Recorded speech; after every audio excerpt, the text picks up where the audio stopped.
Video like जरूर कर लीजिए और ऐसे वीडियो लगातार फ्री में पाने के लिए चैनल को तुरंत सब्सक्राइब कर लीजिए और बेल आइकन को जरूर टैप कर लीजिए ताकि आगे भी सारे वीडियो आपको मिलते रहे। यूट्यूब में फॉलो करते हैं तो प्लीज ये वाला फ्री टेलीग्राम चैनल जरूर ज्वाइन कर लीजिएगा। सारे नोटिफिकेशन सारे अपडेट यहीं पे आते हैं, ध्यान रखिए।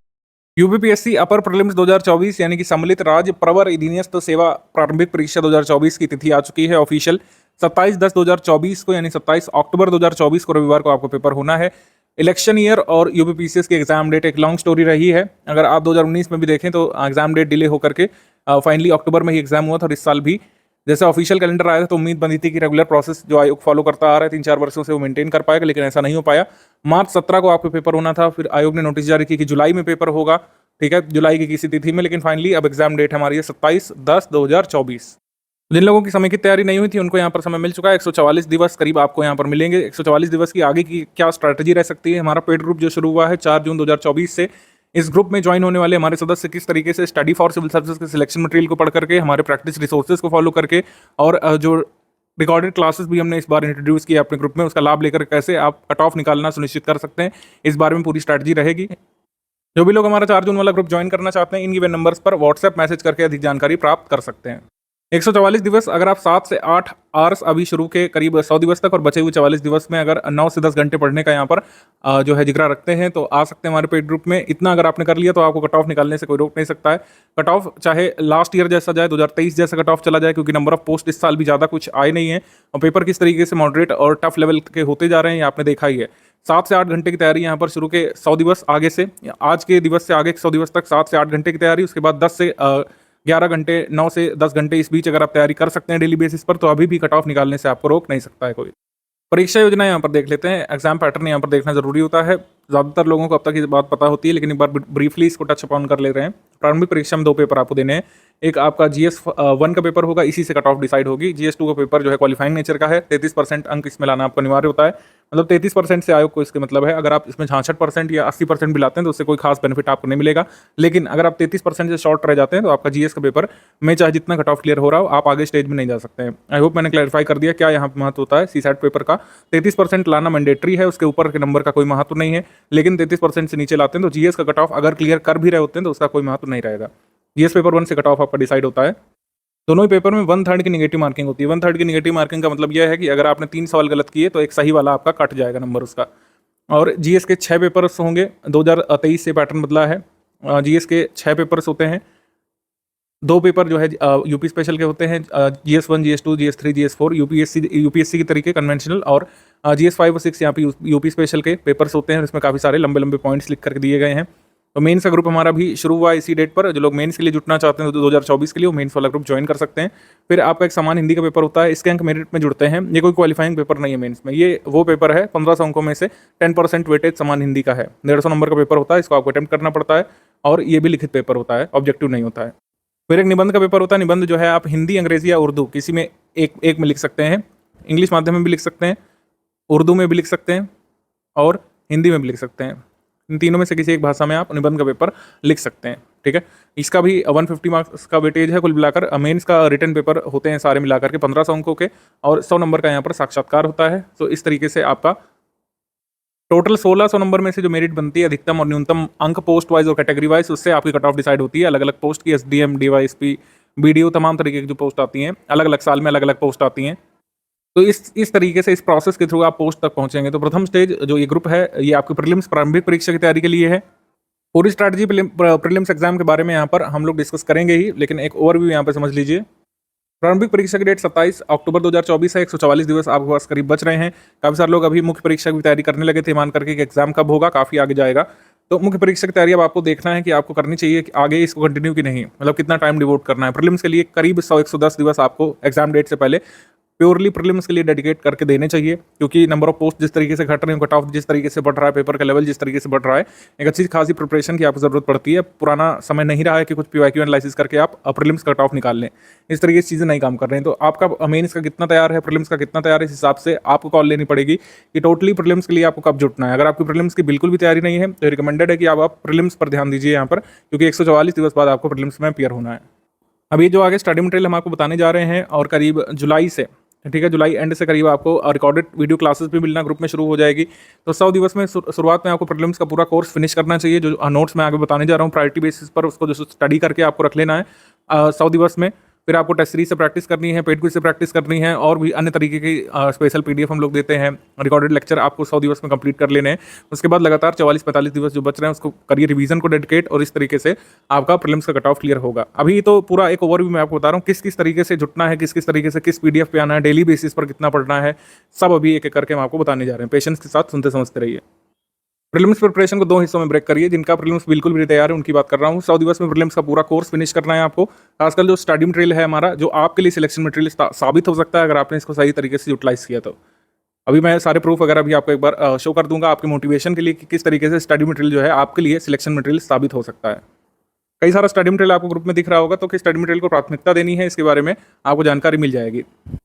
ओवरऑल प्रीलिम्स सिलेबस को कंप्लीट करना और आपका प्रथम उद्देश्य होना चाहिए। किन चीज़ों को अवॉइड करना है ये भी मैं अभी आगे आपको बताने जा रहा हूँ। 2024 के एग्जाम के लिए फाउंडेशन कोर्स हमारा लास्ट ईयर 2023 के मार्च अप्रैल से या फिर मई से शुरू हो गया था, जहाँ तक मैं याद कर पा रहा हूँ। और उसमें हम पूरा 1 वर्ष की प्रिपरेशन के लिए बताते हैं कि पहले आपको बेसिक बुक कंप्लीट करना है, फिर समरी पीडीएफ कंप्लीट करनी है, और इस तरीके से एक स्टेज मैनर में 3 स्टेज मैनर में प्रिपरेशन करनी होती है। लेकिन अब वो 3 स्टेज स्ट्रैटेजी यहाँ पर वर्क नहीं करेगी, क्योंकि कुल समय ही बच रहा है आपके पास 144 दिवस का। इसमें आपको प्रीलिम्स कंप्लीट करना है, रिवाइज करके, अपडेट करके, और सारी प्रैक्टिस करके भी रखनी है इसी बीच। तो अब ये स्ट्रैटेजी नहीं फॉलो हो पाएगी। 3 स्टेज की स्ट्रैटेजी आपकी नहीं अब फॉलो हो पाएगी। प्री मेंस इंटीग्रेटेड प्रिपरेशन जितना आपने कर ली उतना काफ़ी है। अब आपको टोटली जो है प्रीलिम्स के लिए जुट जाना चाहिए। तो सिलेबस यहाँ पर डिस्कस करना शुरू करेंगे। सबसे पहले सीसैट पर बात कर लेते हैं, क्योंकि इसको बहुत ज़्यादा तवज्जो आपको देने की ज़रूरत नहीं है। 33% जो एग्जाम की डिमांड है उतनी ही तवज्जो ये जो पेपर है या फिर ये जो सिलेबस है सीसैट के डिजर्व करता है, मेरा ऐसा मानना है। प्रैक्टिस करके आपको किसी तरीके से 33% लाना है यहाँ पे इंश्योर करना है, क्योंकि यही आयोग और एग्जाम की डिमांड है। इस पर बहुत ज़्यादा एक्सेल करने की जरूरत नहीं, क्योंकि ये मेंस में भी नहीं है इसका कुछ सिलेबस, और ना ही आगे कहीं काम आएगा ट्रेनिंग वगैरह में भी। तो प्रैक्टिस करके आपको 33% इंश्योर करना है। सबसे पहले आपको प्रीवियस ईयर क्वेश्चन यहाँ पे देखना चाहिए, क्योंकि सीसैट में एक खास बात देखी गई कि इसमें ज़्यादा ट्रेंड नहीं बदलता है। ट्रेंड वगैरह, क्वेश्चन पूछे जाने का तरीका, इनोवेशन, ये सब आयोग करता है फर्स्ट पेपर में, जीएस वाले पेपर में। इसमें जैसा पूछा जा रहा था 2014 में, वैसे ही 2023 में भी आया था, वैसे ही 2024 में भी आने की उम्मीद बन रही है। आप पीवाईक्यू सबसे पहले देखिए, यही आपकी प्रिपरेशन का आधार बनेगा सीसैट में, क्योंकि हर स्टेट पीसीएस का सीसैट अलग तरीके का फ्लेवर लेकर के आता है। यूपी पीसीएस सीसैट में क्या होता है कि इसमें 4 सब्जेक्ट्स का वेटेज है। Elementary mathematics up to class 10th level, general English, सामान्य हिंदी, और general mental ability, decision making यानी कि रीजनिंग भी जो आती है इसमें। और इसमें एक और सब्जेक्ट होता है कम्युनिकेशन वाला, ठीक है, पर्सनल मतलब कम्युनिकेशन स्किल्स और इंटरपर्सनल स्किल्स वाला जो पेपर मतलब जो होता है, जो एमबीए वगैरह में आप लोग पढ़ते हैं डिटेल में, तो उसका लाभ एमबीए वालों को काफ़ी मिल जाता है। इंटरपर्सनल स्किल का सिलेबस थोड़ा सा वाइड है, तो हम ज़्यादा उस पर ध्यान नहीं देते हैं। जो लोग फुल पेड ग्रुप मेंबर हैं या फिर जो फुल स्टडी मटेरियल वाले में जुड़े होंगे, इसको उसके लिए हमने स्टडी मटेरियल इसके लिए दिया होगा। लेकिन मैंने अगेन बताया कि आपको ऐसा नहीं करना है कि डेली अगर आप 8 घंटे स्टडी कर रहे हैं 2 घंटे सीसैट को दीजिए, ऐसा नहीं करिए। एक वीक में एक प्लान बनाइए कि संडे को या फिर जो है हर तीसरे, चौथे, 5वें दिन हमको एक पीवाईक्यू सॉल्व करना है। पीवाईक्यू से बहुत लाभ मिलता है आपको, खुद ही आप देखेंगे सॉल्व करते समय, क्योंकि जनरल इंग्लिश और जनरल हिंदी, कोई भी आपका मीडियम रहा हो, या तो इंग्लिश मीडियम रहता है हिंदी बेल्ट के लोगों का, या तो हिंदी मीडियम रहता है, उर्दू मीडियम कम लोगों का रहता है। तो इस तरीके से आपको लाभ मिलता है, क्योंकि जो ये इंग्लिश के कितने क्वेश्चन आते हैं, इंग्लिश के आपके 21-22 सवाल आते हैं, और हिंदी के 21-22-23 सवाल आते हैं, और इन दोनों में ही कॉम्प्रीहेंशन कॉमन रहता है। कॉम्प्रीहेंशन यानी कि एक, जैसे हिंदी में जिसको गद्य बोलते हैं, ठीक है, वैसे इसमें कॉम्प्रीहेंशन आता है। इसमें कुल मिलाकर के 6-7 क्वेश्चन इंग्लिश वाले, 6-7 क्वेश्चन हिंदी वाले।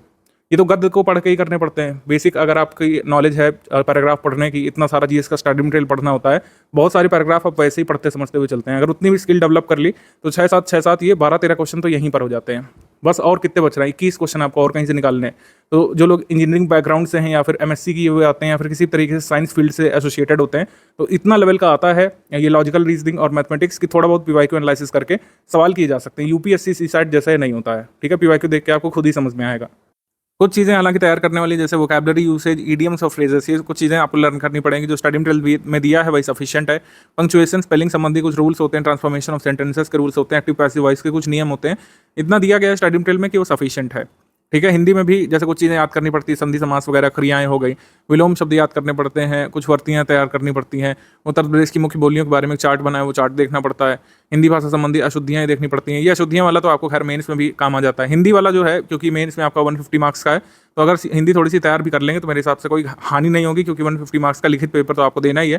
थोड़ा सा हिंदी में ध्यान दिया जा सकता है, क्योंकि वर्तनी शुद्धि आपको वहाँ पे भी करना है, वाक्यांश के लिए एक शब्द वहाँ पे भी तैयार करना है, कुछ चीज़ें आपको तैयार करनी है हिंदी मेंस के लिए भी।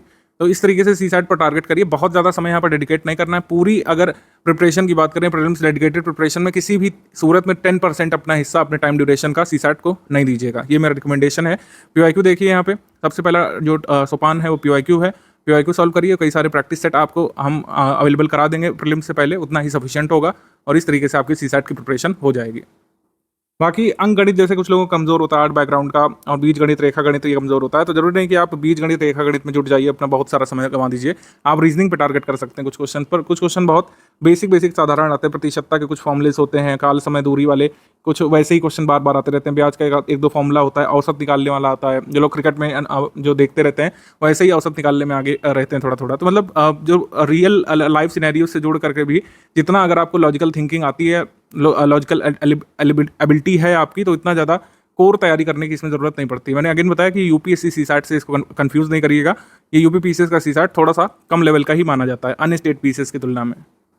इस सिलेबस पर बहुत ध्यान देने की जरूरत है, क्योंकि जीएस पेपर 1 से ही आपका कट ऑफ क्लियर होगा। जीएस पेपर 1 में जो एक ऑप्टिमम अंक जिसको कट ऑफ बोलते हैं, आप पोस्ट वाइज कैटेगरी वाइज अगर हासिल करेंगे तभी आप मेंस लिख पाएंगे, अदरवाइज फिर अगली बार आइए, ये आयोग का कहना है।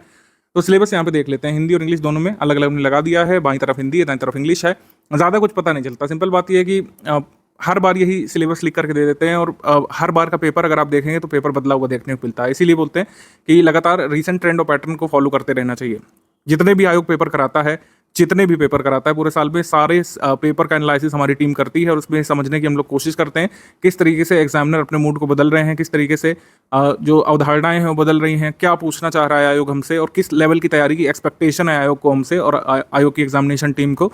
ये हमको उनके पेपर से ही कम्युनिकेट होते हुए पता चलता है, क्योंकि सिलेबस बहुत वेग तरीके से लिखा गया है। सिंपल बात यह है कि भारत और विश्व का भूगोल इसमें लिख दिया है, भारत विश्व का भौतिक, सामाजिक और आर्थिक भूगोल, और इसमें बहुत सारी चीज़ें आ सकती हैं। आप समझ रहे हैं आर्थिक भूगोल का मतलब, आप समझ रहे हैं कि मतलब जितने भी पोर्ट हैं पूरे ग्लोब में उनमें से कुछ भी पूछा जा सकता है, जितने भी हवाई अड्डे हैं उनके बारे में कुछ आ सकता है, जितनी भी कंट्रीज़ हैं उनकी कैपिटल पूछने को आ सकता है, कोई भी देश किसी भी कह सकते हैं वाणिज्य के लिए प्रसिद्ध है उसके बारे में पूछ सकते हैं वर्ल्ड लेवल पर, आई रिपीट वर्ल्ड लेवल पर, और भारत लेवल पर भी। पूरे स्टेट जितने भी भारत के हैं वो किस वाणिज्य व्यापार के लिए प्रसिद्ध हैं, किस चीज़ का आयात निर्यात ज़्यादा करते हैं, किस चीज़ का प्रोडक्शन करते हैं, इससे संबंधित एक्सपेक्टेशन आयोग की हो सकती है। अब इसका दायरा कैसे सीमित होगा, दायरा कैसे बनाएंगे कि कितना भारत का भूगोल, कितना भारत का इतिहास हमको स्टडी करना है, इसी के लिए होता है पीवाईक्यू एनालिसिस। ठीक है, पीवाईक्यू एनालिसिस जब हम 3 स्टेज प्रिपरेशन बताते हैं तो आपको पीवाईक्यू एनालिसिस के बारे में कहते हैं, लेकिन अब पीवाईक्यू एनालिसिस आप खुद से नहीं करिए, खुद से करेंगे तो बहुत समय इसी में गवा देंगे। स्टडी फॉर सिविल सर्विसेज की एक्सपर्टीज का आप लोग लाभ उठाइए। पूरा सिलेबस लेटेस्ट ट्रेंड और पैटर्न के हिसाब से पीवाईक्यू के अनुसार है। पीवाईक्यू के अनुसार होने का हमेशा ये नहीं मतलब होता है कि जितना पीवाईक्यू में पूछा गया उतना ही दायरा सीमित कर लो और उसी से एक्सपेक्ट करो कि जितना पीवाईक्यू के अराउंड आया था वही अगली बार भी आ जाए, ऐसा नहीं होता है। Study for civil services team PYQ analysis करके अपना स्टडी मटेरियल डेवलप करती है। पीवाईक्यू आधारित जो है कंटेंट दे देना और पीवाईक्यू एनालिसिस करके रीसेंट ट्रेंड और पैटर्न को फॉलो करते हुए कंटेंट बनाना बहुत अलग अलग चीज़ें हैं। या आप हमारे कंटेंट को पढ़ते हुए महसूस करेंगे, या तो एग्जाम में ओएमआर पे सही क्वेश्चन सॉल्व करते हुए महसूस करेंगे कि पीवाईक्यू आधारित स्टडी मटेरियल में और पीवाईक्यू के आधार पर लेटेस्ट ट्रेंड और पैटर्न को फॉलो करते हुए बनाए गए स्टडी मटेरियल में क्या अंतर होता है।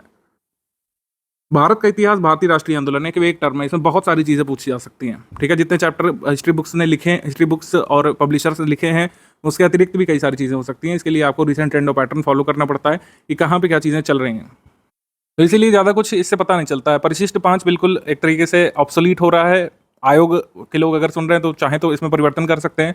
यूके पीएससी में क्या होता है, यूके पीएससी में 14-15 पेज में सिलेबस लिख करके आता है, उसमें बाकायदा स्पेसिफिकली लिख करके देते हैं कि किन किन शासकों के बारे में पूछ रहे हैं। उत्तराखंड का इतिहास है तो किन किन उत्तराखंड के शासकों के बारे में पूछेंगे, किन किन वंश के बारे में पूछेंगे, और अगर अंग्रेजों के बारे में पूछ रहे हैं तो किन किन वाइसरॉय के बारे में, किन किन अधिनियमों की बारीक जानकारी पूछी जा सकती है, ये सब लिख करके आता है। झारखंड पीसीएस का भी सिलेबस आप देखिए डिटेल में लिख करके आता है। यूपी पीएससी इसी तरीके से परिशिष्ट 5 बना देता है और पीवाईक्यू के आधार पर और रीसेंट ट्रेंड और पैटर्न जो इस साल हुए पेपर्स में आपको देखने को मिलता है उसके हिसाब से आपको अंदाजा लगाना पड़ता है।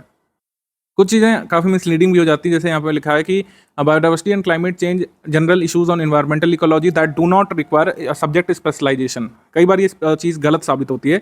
सब्जेक्ट स्पेशलाइजेशन के बिना जिस हिसाब के क्वेश्चन पूछे जाते हैं आप उसको आंसर नहीं कर सकते हैं। सब्जेक्ट्स को अच्छे से पढ़ने की जरूरत होती है। एक नॉर्मल ह्यूमन बीइंग, मान लीजिए कोई एमएनसी में काम कर रहा है, आप उससे जाकर के पूछिए कि निश का मतलब क्या होता है इन टर्म्स ऑफ एनवायरमेंट, शायद वो नहीं बता पाएंगे। ठीक है, उनसे आप पूछिए कि कार्बन कैप्चर कैसे होता है, वो शायद नहीं बता पाएंगे। ठीक है। तो मतलब ये मैंने कहने का प्रयास कर रहा हूँ कि ऐसा नहीं कि हर यूपीपीसीएस करने वाला, यूपीपीसीएस की प्रिपरेशन करने वाला बहुत ज्ञानी है, ऐसा नहीं है। मैं ये बस कहना चाह रहा हूँ कि सिलेबस जो है बहुत अच्छी तरीके से आपको तैयार करना पड़ता है, क्योंकि सिलेबस का दायरा बहुत बढ़ जाता है जब सिलेबस इस तरीके से एक पैराग्राफ में लिख करके आता है। कुछ चीज़ें जैसे हैं, जैसे इकोनॉमिक सोशल डेवलपमेंट में सस्टेनेबल डेवलपमेंट लिख दिया, तो सस्टेनेबल डेवलपमेंट और पॉवर्टी इंक्लूजन से हर बार क्वेश्चन आपको एग्जाम में देखने को मिल रहे हैं। सस्टेनेबल डेवलपमेंट में बेसिक भी आता है, बेसिक या फिर स्टैटिक भी आता है, यानी कि अवधारणाएं बन चुकी हैं। सस्टेनेबल डेवलपमेंट गोल्स का जो बैकग्राउंड है या फिर जो डेफिनेशंस बन चुकी हैं पहले की, उसके बारे में भी पूछा जाता है। और जो रीसेंट डेवलपमेंट होता है, रीसेंट डेवलपमेंट यानी कि रिपोर्ट्स जो आती हैं, चाहे वर्ल्ड लेवल पर हो चाहे नीति आयोग की रिपोर्ट हो, क्योंकि सस्टेनेबल डेवलपमेंट संबंधित रिसर्च नीति आयोग का रहता है। तो नीति आयोग का जो रिपोर्ट है उसके बारे में भी, और जो वर्ल्ड लेवल पर जो ऑर्गेनाइजेशन जिम्मेदार हैं सस्टेनेबल डेवलपमेंट के बारे में अद्यतन जानकारी देने के लिए, उनकी रिपोर्ट्स के बारे में भी आपको पता होना चाहिए। तो स्टैटिक करंट दोनों साथ लेकर के चलना होता है। और कई बार डायनामिक पैटर्न आ जाता है कि स्टैटिक और करंट दोनों को मिला करके एक प्रश्न बनाए जाने लग रहा है। तो स्टडी फॉर सिविल सर्विस कुल मिलाकर मैं आपको ये कम्युनिकेट करना चाह रहा हूँ कि जो चीज़ यहाँ पर ज़रूरी है, स्टैटिक हो, डायनेमिक हो, बेसिक हो, टफ लेवल का हो, इजी लेवल का हो, बैकग्राउंड आपको जितना चाहिए किसी भी टॉपिक के बारे में, वो हमारे स्टडी मटेरियल में होता है। इसीलिए मैंने पहले ही बोला था कि स्टडी मटेरियल हमारा आपके लिए सिलेक्शन मटेरियल साबित हो सकता है, अगर आप अच्छे से उसको स्टडी करें, अच्छे से यूटिलाइज करें। सिलेबस वेग है, मैं इसीलिए बोलता हूँ। जैसे यहाँ पर सोशल सेक्टर इनिशिएटिव्स लिखे हुए हैं, तो सोशल सेक्टर इनिशिएटिव्स में क्या होता है, गवर्नमेंट स्कीम जैसे आती हैं, हर बार गवर्नमेंट स्कीम से क्वेश्चन आते हैं। तो गवर्नमेंट स्कीम आयोग लिखता नहीं है कि गवर्नमेंट स्कीम हम पूछेंगे, वो सोशल सेक्टर इनिशिएटिव लिख देता है। तो उसमें आपको इसमें पता करना होता है पीवाईक्यू एनालिसिस करके कि इसमें गवर्नमेंट स्कीम पूछी जाएंगी या गवर्नमेंट स्कीम पूछी जाती है। गवर्नमेंट स्कीम में भी फैक्चुअल जानकारी ज़्यादा पूछी जाती है, कौन सी स्कीम कब आई थी या फिर किससे संबंधित है, ये सब चीज़ें पूछी जाने लगती हैं। तो इस तरीके से syllabus analysis study for civil service team ने आपके लिए करके रखा है, और इस सिलेबस के हिसाब से लेटेस्ट जो पेपर हो रहे हैं उसको देखते हुए, रीसेंट ट्रेंड जो चल रहा है क्वेश्चन पूछे जाने का, एग्जामिनेशन या एग्जामिनेशन टीम जो भी है आयोग के अंदर, उनका क्या एक्सपेक्टेशन है, उसके हिसाब से हमने पूरा स्टडी मटेरियल डेवलप किया और अपने प्रैक्टिस रिसोर्सेज को भी इस हिसाब से डेवलप किया है। इसका एक उदाहरण भी मैं आपको दे रहा हूँ, क्योंकि उदाहरण से चीज़ें अच्छी तरीके से स्पष्ट हो जाती हैं। पहले होता था, यूपीपीसीएस कोई भी एग्जाम लेता था, उसमें हमेशा से असर्शन रीजन के क्वेश्चन आते रहे हैं। पहले बहुत कम आते थे, आजकल ज़्यादा आने लग रहे हैं।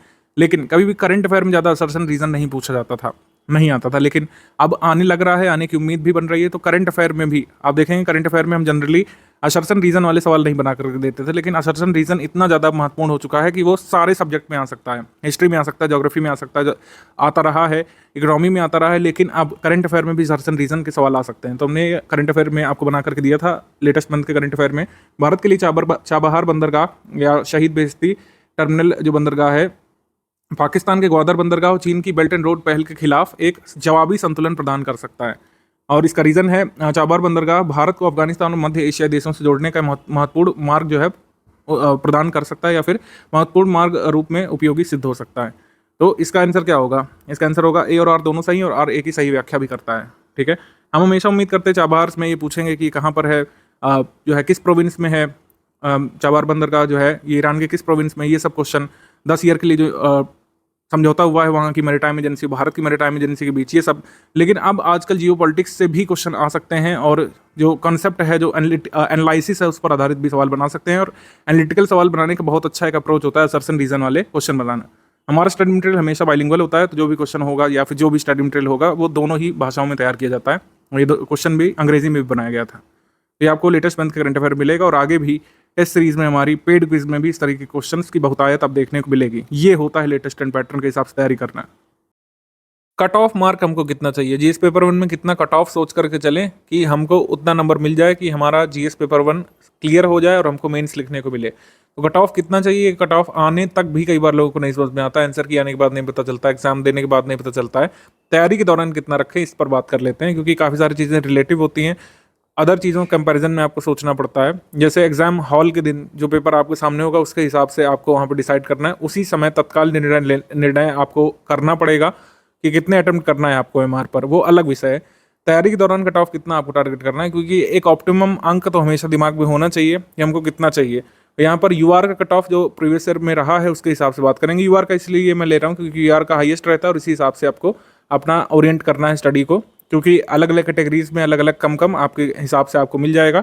आप उतना एडजस्टमेंट कर लीजिए अपने हिसाब से। मैं पूरी कट ऑफ लिस्ट एनालिसिस करूंगा तो कन्फ्यूजन भी होगी। तो यूआर का कट ऑफ यानी हाईएस्ट कट ऑफ किसी पोस्ट के लिए जो रहा है 2018 से अभी तक, उसकी एनालिसिस के आधार पर यहाँ पर हम समझने की कोशिश करते हैं कि कितना टारगेट आपको तैयारी के दौरान रखना है। स्टोरी यहाँ पर देखेंगे 2018 से लेकर 2023 की 5 वर्षों की स्टोरी में काफ़ी कुछ आपको समझ में आएगा। निगेटिव मार्किंग लागू होने के बाद का कट ऑफ यहाँ पर देख रहे हैं। पहले कट ऑफ देखना, कोई खास आपको जानकारी देगा नहीं 2018 से पहले का। 2018 में 126 नंबर यहाँ पर कट ऑफ गया था यूआर के लिए, 94.5 क्वेश्चन। और पोस्ट में आपको बता दूं 900 प्लस पोस्ट थी इसमें, 900 प्लस पोस्ट थी। और जो है काफ़ी सारे हमारे स्टूडेंट्स इसमें सिलेक्ट भी हुए थे। 900 प्लस पोस्ट पर ये कट ऑफ गया था, काफ़ी लोगों के लिए शॉकिंग भी था। लेकिन जैसा मैंने बताया कि काफ़ी सारे फैक्टर्स पर ये कट ऑफ डिपेंड करता है, सिर्फ नंबर ऑफ पोस्ट पर नहीं। पेपर ईजी मॉडरेट लेवल का था। पिछले 5 वर्षों का सबसे ईजी पेपर 2018 वाला ही था। तो ईजी मॉडरेट लेवल के पेपर में ये कट ऑफ जो है ये जस्टिफाइड था, भले ही सीटें 300 रही हो। और 2023 में अगर आप देखें 125 कट ऑफ यहाँ पर यूआर के लिए गया है, और अदर कैटेगरीज में भी बहुत कम नहीं रहा है। 125 अंक जो कट ऑफ, लगभग 93 क्वेश्चन इसमें आप देखिए, इस वजह से था क्योंकि 254 पोस्ट थी, नंबर ऑफ पोस्ट ही बहुत कम थी। इस वजह से मॉडरेट पेपर होने के बाद, moderate to difficult side paper था लास्ट ईयर का। मॉडरेट डिफिकल्ट 2023 वाला था, 2021 वाला था। तो मॉडरेट डिफिकल्ट पेपर में इस तरीके का कट ऑफ अगर जा रहा है तो आप समझिए आपको अपनी प्रिपरेशन बढ़ानी पड़ेगी, क्योंकि नंबर ऑफ सीट्स इस बार भी बहुत ज़्यादा नहीं है। स्टडी फॉर सिविल सर्विसेज का अगर आप स्टडी मटेरियल पढ़ते हैं तो 105 करेक्ट क्वेश्चन, निगेटिव मार्किंग हटा करके आपको कट ऑफ यहाँ पर रखना है टारगेट अपना प्रिपरेशन के दौरान। 105 करेक्ट क्वेश्चन आफ्टर डिडक्टिंग या फिर डिड्यूसिंग निगेटिव मार्किंग। निगेटिव हटा के लिख भी दे रहा हूँ मैं यहाँ पे, निगेटिव हटाकर 105 क्वेश्चन का यहाँ पर टारगेट रखना है, जो बिल्कुल अचीवेबल है, डुएबल है। हमारे स्टडी मटेरियल के साथ, हमारे प्रैक्टिस रिसोर्सेज के साथ, हमारी गाइडेंस में, और जो क्लासेस भी आपको मिलेंगी इस वाले बैच में, तो बिल्कुल किया जा सकता है। 105 करेक्ट क्वेश्चंस निगेटिव हटाकर किए जा सकते हैं। और इतना अगर आपने टारगेट कर लिया, और अगर मान लीजिए थोड़ा सा शॉर्ट भी रहेगा, 4-5 क्वेश्चन शॉर्ट भी रहेगा, तो भी कट ऑफ आपका जरूर निकलेगा। ठीक है, 150 क्वेश्चन का पेपर आपका पेपर होता है, लेकिन वो आपको सभी को पता है, जो लोग 2-3 वर्षों से दे रहे होंगे, वो कहने को 150 क्वेश्चन होते हैं। हर बार 4 क्वेश्चन डिस्प्यूटेड होते ही हैं, 3-4 क्वेश्चन, कई बार 5 क्वेश्चन तक डिस्प्यूटेड होते हैं। उन डिस्प्यूटेड क्वेश्चन की वजह से कई सारे लोग बॉर्डर लाइन केस में फंस जाते हैं। डिस्प्यूटेड क्वेश्चन का मतलब ये हुआ कि मान लीजिए आप सिर्फ 90 के राउंड अटेम्प्ट करके आए, 90-92, और डिस्प्यूटेड क्वेश्चन आपके रहे। डिस्प्यूटेड क्वेश्चन का जो रिजल्ट है वो बहुत बाद में पता चलता है। मतलब मॉडिफाइड की जो है लास्ट किस एग्जाम की आई, अगर आपको याद हो 2022, आई थिंक 2022 से 2021 ही वो पेपर था जिसकी मॉडिफाइड की अब तक अवेलेबल है। उसके बाद के पेपर्स की मॉडिफाइड की अभी नहीं आई, 2023 वाली की नहीं आई है, 2022 वाले की नहीं आई। मॉडिफाइड की बहुत बाद में आती है, तब तक उसका एनालिसिस करने का, उसका मंथन करने का कोई मतलब नहीं रह जाता, क्योंकि आप दूसरे पेपर दे चुके होते हैं। तो मॉडिफाइड की से फिर डिस्प्यूटेड क्वेश्चंस का पता चलता है, लेकिन आपका जो रिजल्ट आता है वो मॉडिफाइड की के हिसाब से आ चुका होता है। तो 150 क्वेश्चंस कहने के लिए हैं, मैं मान के चलता हूँ कि 146 क्वेश्चंस में से आपको 105 का टारगेट रखना है। अगर 100 भी यहाँ पर सही हो गए, 98 के राउंड भी सही हो गए, तो आपका कट ऑफ आसानी से निकल जाता है। 105 का टारगेट हमने इसीलिए कॉन्फिडेंटली बताया है क्योंकि हमारे स्टडी मटेरियल से आप 125 तक कर सकते हैं। आई रिपीट, 125 क्वेश्चंस, नंबर नहीं, 125 क्वेश्चंस का आप कर सकते हैं स्टडी फॉर सिविल सर्विसेज के प्रैक्टिस रिसोर्सेज को फॉलो करके, हमारे सिलेक्शन मटेरियल को पढ़ करके। और अब तो एनालिटिकल क्वेश्चन आपको सही कराने के लिए हमने रिकॉर्डेड क्लासेस देने का भी यहाँ पर निर्णय लिया है। आप हमारे सिलेक्शन मटेरियल में से जो चाहें तो देखें, चाहे तो पेड क्विज से डायरेक्टली क्वेश्चन रिपीट हुए हैं, मतलब आए हैं एग्जाम में, मतलब क्वेश्चन पहले कराए गए थे पेड क्विज में, पेपर में डायरेक्टली देखा गया था उन्हें। 125 यहाँ पर आए थे टफ ट्रिकी पेपर होने के बावजूद। ठीक है, 113 शायद 2022 वाले पेपर में थे, 2021 वाले में 111। इस तरीके से लगातार हमने अपने परफॉर्मेंस को इंप्रूव किया है। लगातार स्टडी मटेरियल को अपडेट किया जाता है, पेड क्विज के क्वेश्चंस नए तरीके से बनाए जाते हैं, टेस्ट सीरीज हर साल नए तरीके से बनाई जाती है, और क्वेश्चंस हम लोग रिपीट नहीं करते हैं। कुछ क्वेश्चंस जो बहुत अति संभावित होते हैं, जिनको आना ही आना होता है, रिपीट होकर के सिर्फ वही क्वेश्चन रिपीट किए जाते हैं। हमारा स्टडी मटेरियल हर बार अपडेट होता है। मान लीजिए लिस्टिंग PDF है, ठीक है, ज्योग्राफी की लिस्टिंग है, उसमें हमने 2022 में मान लीजिए 22 टॉपिक कवर किए हैं, तो 2023 में हम 28 करते हैं, 2024 वाले में करीब जो है 35 टॉपिक करेंगे, क्योंकि हर बार हमारी रिसर्च होती है, कुछ ना कुछ चीज़ें बढ़ती हैं, नए एरियाज़ पर आयोग फोकस कर रहा है, और इसी हिसाब से पेपर टफ आ रहा है। अगर सिर्फ PYQ पूछे जाते, PYQ को घुमा फिरा के पूछा जाता, तो पेपर कभी टफ या ट्रिकी नहीं बन सकता है आजकल के डिजिटल दौर में, क्योंकि सबके पास सब कुछ अवेलेबल है। ठीक है, तो इसी वजह से आयोग जिस तरीके से बदल रहा है, इनोवेशन कर रहा है क्वेश्चंस में, जो टॉपिक मौजूद हैं इंडियन ज्योग्राफी, वर्ल्ड ज्योग्राफी, उन्हीं में से नए नए तरीके से जो क्वेश्चन बन रहे हैं, करंट अफेयर के नवीन तरीके से प्रश्न बन रहे हैं, उसी को हम समाहित करते हैं अपने स्टडी मटेरियल में। आप लगातार प्रूफ देख सकते हैं। 2022 में 113 क्वेश्चन, और हमने वादा किया था इससे बढ़ाएंगे, और उतना ही टफ पेपर रहा, उतना ही ट्रिकी पेपर रहा, लेकिन 150 में से 125 क्वेश्चन आप कर सकते थे। सारे प्रूफ हमने यहाँ पे दिए हैं। जो जितना पूछा जाता है हमारे एग्जाम में, उतना ही हमारे स्टडी मटेरियल में दिया रहता है, कोई ज़्यादा नहीं। बहुत लिमिटेड नंबर ऑफ पेजेस के सिलेक्शन मटेरियल में और लिमिटेड नंबर ऑफ क्वेश्चंस हम पेड क्विज में कराते हैं। टेस्ट सीरीज आपको पता है कितनी होती है, अभी मैं बता रहा हूँ शायद 30 टेस्ट सीरीज हैं, सब मिला करके उतना ही आपको लगाना है और आप जो है आराम से कट ऑफ पार कर सकते हैं। किसी भी कैटेगरी का कट ऑफ आप यूआर से कहीं ज़्यादा नंबर ऑफ क्वेश्चन सही कर सकते हैं यूआर के कट ऑफ से, क्योंकि इसका एक कारण है कि स्टडी फॉर सिविल सर्विसेज अपने जो स्टडी मटेरियल को विभिन्न सोर्सेज से, स्टडी फॉर सिविल सर्विसेज क्या करता है, विभिन्न सोर्सेज से जितना आयोग जिस तरीके से हमसे एक्सपेक्ट कर रहा है सिलेबस को तैयार करने को, उसी हिसाब से हम स्टडी मटेरियल ड्राफ्ट करते हैं, फिर उसी हिसाब से क्वेश्चन कराए जाते हैं। हमारा उद्देश्य सिर्फ पीवाईक्यू को इधर उधर घुमाना नहीं है, क्योंकि आयोग ये करना बंद कर चुका है। आप देख सकते हैं किस तरीके से क्वेश्चंस बन रहे हैं, उसी तरीके से हमारे पेड क्विज में हमारे स्टडी मटेरियल में कराया जा चुका होता है पहले से। और टेस्ट सीरीज में देखिए, टेस्ट सीरीज में तो कई बार ऐसा भी हुआ है कि मतलब टेस्ट के क्वेश्चन से एक क्वेश्चन आया है और उसके एक्सप्लेनेशन से दूसरा क्वेश्चन आ गया है। Information dense study for civil services की टेस्ट सीरीज होती है। हर बार आप 2018 से अभी तक कंपेयर कर सकते हैं, किसी भी टेस्ट सीरीज में ऐसा नहीं किया गया कि पिछले साल के क्वेश्चन उठा के दे दिए गए हों। बहुत कुछ एक्सेप्शनल चीज़ें हो सकती हैं कि पिछले साल का कोई फैक्ट है वो इस साल बहुत रेलिवेंट अगर हो गया तो उसको छोड़ करके हमारे क्वेश्चन जो है रिपीट नहीं होते टेस्ट सीरीज में।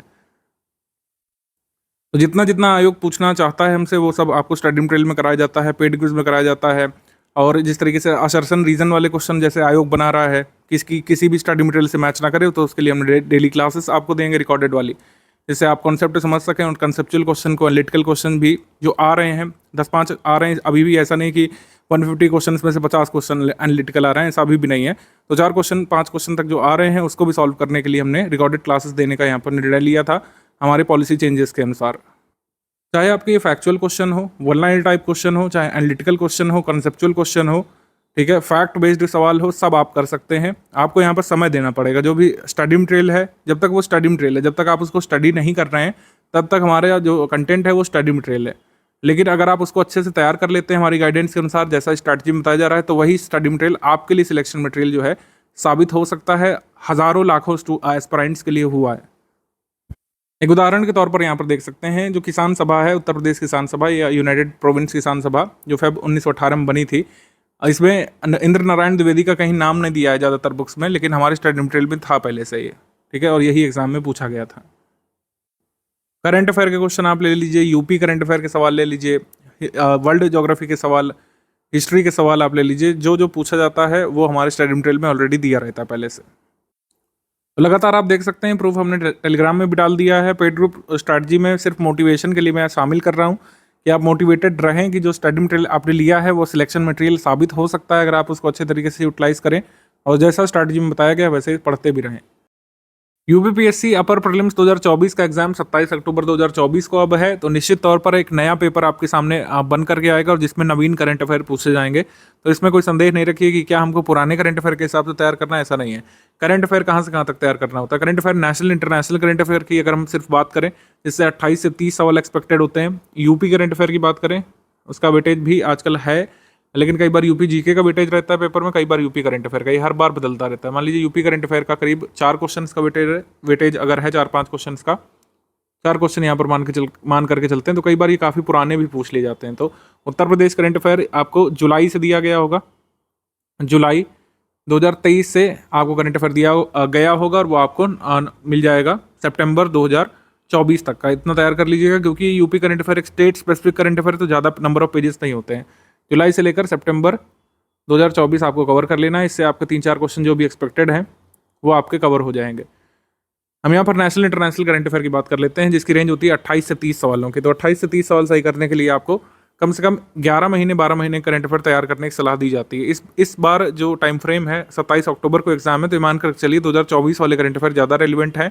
बट ये कैच यहाँ पर ये कि चूंकि काफ़ी सारे महीने इलेक्शन में वेस्ट हुए हैं, आचार संहिता लागू होने के बाद नई योजनाएं नहीं आती हैं, सरकार के नए इनिशिएटिव नहीं आते हैं, कई बार सरकार कई सारी नई ट्रीटीज़ या इनिशिएटिव नहीं लेती दूसरे देशों के साथ, तो न्यूज़ कम आई है। तो ये आप मान करके चलिए कि 60-65 प्रश्न तो इस टाइम फ्रेम में होंगे। अप्रैल 2024, मई 2024, जून 2024, जुलाई, अगस्त, सितंबर, ये इंपॉर्टेंट मंथ है, इनके तो जरूर पढ़ लीजिएगा, क्योंकि मंथ वाइज ये आपको PDF हमने दी है। लेकिन अप्रैल 2024 से पीछे जाते हुए नवंबर 2023 तक का भी आपको एक बार तैयार कर लेना है, क्योंकि पुरानी योजनाएं, परियोजनाएं या फिर जो इनिशिएटिव, चूंकि जब इलेक्शन आने वाले होते हैं, सरकार जो भी सत्ता में होती है तेजी से नए इनिशिएटिव लेती है, जिसको हमने नवंबर 2023 के अप्रैल 2024 तक के टाइम फ्रेम के बीच कवर किया है। तो बिल्कुल भी रिस्क वाला काम नहीं करना है आपको। वो मीम यहाँ पर मैं लगा सकता अगर कॉपीराइट का इशू ना होता, कि बिल्कुल भी रिस्क नहीं लेने का, आपको अच्छे तरीके से यहाँ पर तैयार कर लेना है, क्योंकि दोनों ही संभावनाओं पर विचार करते हुए चलना है। ऐसा हो सकता है कि इस साल 2024 वाला ही पूछा जाए, 2023 वाला कुछ भी ना पूछा जाए, और ऐसा भी हो सकता है कि नवंबर 2023 से लेकर अप्रैल 2024 की महत्वपूर्ण न्यूज़ पूछ ली जाए। तो आपको इंश्योर करना है कि आप नवंबर 2023 तक का करंट अफेयर तैयार करें, सितंबर से पीछे जाते हुए। क्योंकि 27 अक्टूबर को पेपर है, तो हमेशा की तरह स्टडी फॉर सिविल सर्विस की जो प्रथा रही है कि आपको हम 17 से 18 दिवस पहले तक की न्यूज़ उपलब्ध कराते हैं। तो सितंबर का पीडीएफ आपको मिल जाएगा सितंबर 2024 में, करीब 2 या 3 अक्टूबर तक मिल जाएगा सितंबर 2024 का पीडीएफ। और उसके अलावा भी जो 10 दिन का करंट अफेयर है 1 से 10 अक्टूबर का, 1 से 10 या 9 अक्टूबर का, वो भी हम आपको अब उपलब्ध करा देंगे 10 अक्टूबर 2024 तक। तो कंप्लीट करंट अफेयर आपको मिल जाएगा। हमेशा ही स्टडी फॉर सिविल सर्विस अपने ग्रुप्स में आपको मंथली करंट अफेयर देता है, और एग्जाम से पहले एक सिंगल पीडीएफ हम लोग देते हैं current affair compilation, national international के लिए और यूपी के लिए कंबाइन करके सिर्फ एक पीडीएफ, उसी से मैक्सिमम सवाल आते रहे हैं। तो पीडीएफ भी पेड ग्रुप मेंबर को मिलेगी, लेकिन उसके पहले आपको मंथ वाइज जो है तैयार करते हुए चलना है। मंथ वाइज आपको जो पीडीएफ मिली है ग्रुप में उसको तैयार करते हुए चलना है, उसमें कोई भी कोताही नहीं बरतिएगा। अभी से तैयार करेंगे तो ज़्यादा लाभ मिलेगा, बाद में अब इकट्ठा करके आप बैठ जाएंगे तो कई बार कंफ्यूज होते हैं इवेंट्स में। करंट अफेयर पीडीएफ को आपको कई बार रिवाइज करके जाना है। किसी भी कंटेंट को जो अभी मैं आगे आपको प्रायोरिटाइज करके बताऊंगा कौन कौन सी पीडीएफ, उनको आपको मल्टीपल टाइम्स रिवीजन करना है। स्टडी फॉर सिविल सर्विसेज हमेशा ही बिलीव करता है, और ऐसा सत्य भी है, किसी भी स्टेट पीसीएस का प्रीलिम्स आप मल्टीपल टाइम्स रिवीजन के बिना नहीं निकाल सकते हैं। जो लोग हमारे फुल पेड ग्रुप में आए हैं, या फिर फुल स्टडी मटेरियल वाले ग्रुप में आए हैं, या फिर test series with current affair वाले ग्रुप में आए हैं, आपको ये शेड्यूल मिल चुका होगा। टोटल 40 टेस्ट का हमारा कमिटमेंट है। 20 section wise 20 full length test आपको मिल जाएंगे। इसमें अपडेटेड टेस्ट यहाँ पे होते हैं, पुराने सालों के यहाँ पे नहीं दिए जाते हैं। फ्रेश क्वेश्चन यहाँ पर ड्राफ्ट किए जाएंगे। किस सब्जेक्ट का या किस सिलेबस का कौन सा टेस्ट है यहाँ पे लिखा हुआ है। आप इस चार्ट चाहें तो रूम में लगा सकते हैं इसको प्रिंट करके, या फिर अपने डिवाइस में रख सकते हैं। 1 अगस्त को आपका पहले टेस्ट शुरू होगा एंशिएंट हिस्ट्री का, उसके बाद आपको इस तरीके से टेस्ट होते रहेंगे। जिस डेट पर भी टेस्ट होगा उस तारीख को आपको आपके ग्रुप में पीडीएफ आ जाएगा। कोई ऐप में लॉगिन पासवर्ड के साथ नहीं देना है। रात 8 बजे टेस्ट की पीडीएफ क्वेश्चन पेपर आ जाएगा। इसको आप प्रिंट करके कर सकते हैं, ऑनलाइन जो है कर सकते हैं। एक OMR का सैम्पल शीट भी हम आपको दे देंगे, उसमें कर सकते हैं। OMR आप खरीद भी सकते हैं बाहर, जो स्टेशनरी शॉप पर मिलता है। उसमें आपको अटेम्प्ट करना है, फिर उसके बाद आपको उत्तर मिलाना है। आंसर की एक्सप्लेनेशन दिया जाता है, एक्सप्लेनेशन भी दिया जाता है हमारी टेस्ट सीरीज़ में, और इसीलिए टेस्ट सीरीज़ थोड़ा सा वॉल्यूमिनस होती है, यानी कि इन्फॉर्मेशन डेंस टेस्ट सीरीज़ होती है। मोटे पन्ने होते हैं, ज़्यादा यहाँ पे नंबर ऑफ पेजेस होते हैं, लेकिन उतना ही लाभ आपको एग्जाम में मिलता है, क्योंकि एक ही क्वेश्चन में कई सारा एक्सप्लेनेशन भी हमारा दिया रहता है। उससे कई बार क्वेश्चन आ सकता है डायरेक्टली आपके एग्जाम में, ऐसा देखा गया है। कई बार मैंने बताया ऐसा हुआ है बीते वर्षों में कि एक क्वेश्चन से और उसके एक्सप्लेनेशन से 2 अलग अलग क्वेश्चन आपके प्रीलिम्स पेपर में आए हैं। पेड क्विज ग्रुप से जरूर जुड़े रहिएगा। पेड क्विज ग्रुप में जो अपडेट्स आते हैं, स्मॉल पिक आती है, कई बार पीडीएफ आती है, कई बार एरर करेक्शन के लिए कोई मैसेज आता है, मिसप्रिंट के लिए कोई इन्फॉर्मेशन आती है कि उसको सही कर लीजिए, तो उसको देखते रहा करिए। ये फीचर्स ऑफ दिस ग्रुप लिखे हुए हैं। जो फाउंडेशन बैच होता है उसमें मैं ये सब चीज़ें एक्सप्लेन करता हूँ। इसको मैं ब्रीफली आपको समझा दे रहा हूँ। डेली करंट अफेयर की पीडीएफ 3-4 बजे तक आपके ग्रुप में आ जाती है। कभी डिले होता है तो नेक्स्ट डे आती है। अभी डेली करंट अफेयर को प्रायोरिटाइज नहीं करना है, मंथली करंट अफेयर को प्रायोरिटाइज करना है। अभी सब्जेक्ट वाइज किन किन चीज़ों को आपको स्टडी करना है उसका पूरा चार्ट मैं अभी नीचे एक्सप्लेन करने वाला हूँ। लेकिन ये समझिए कि डेली करंट अफेयर आपके ग्रुप में आएगा जरूर, लेकिन आप डेली का मंथली कंपाइलेशन जो आपको मिलेगा मेंस के लिए, मेंस के टाइम पे स्टडी करिएगा। अभी आपको मंथली करंट अफेयर पर फोकस करना है। पूरा फोकस यहाँ पर प्रीलिम्स वाले करंट अफेयर को करने के लिए होना चाहिए। जो आपका मंथली करंट अफेयर है, जो टोटल प्रीलिम्स ओरिएंटेड हम करंट अफेयर बनाते हैं, वो मंथली करंट अफेयर होता है। Monthly current affair PDF 3 PDF मिलते हैं हर मंथ। एक प्री स्पेशल होता है और प्री स्पेशल वाला ही आपको पढ़ना है। जिसमें प्री स्पेशल लिखा रहता है पीडीएफ में, वही मंथली करंट अफेयर है, वही प्रीलिम्स एग्जाम के लिए आपको स्टडी करना है।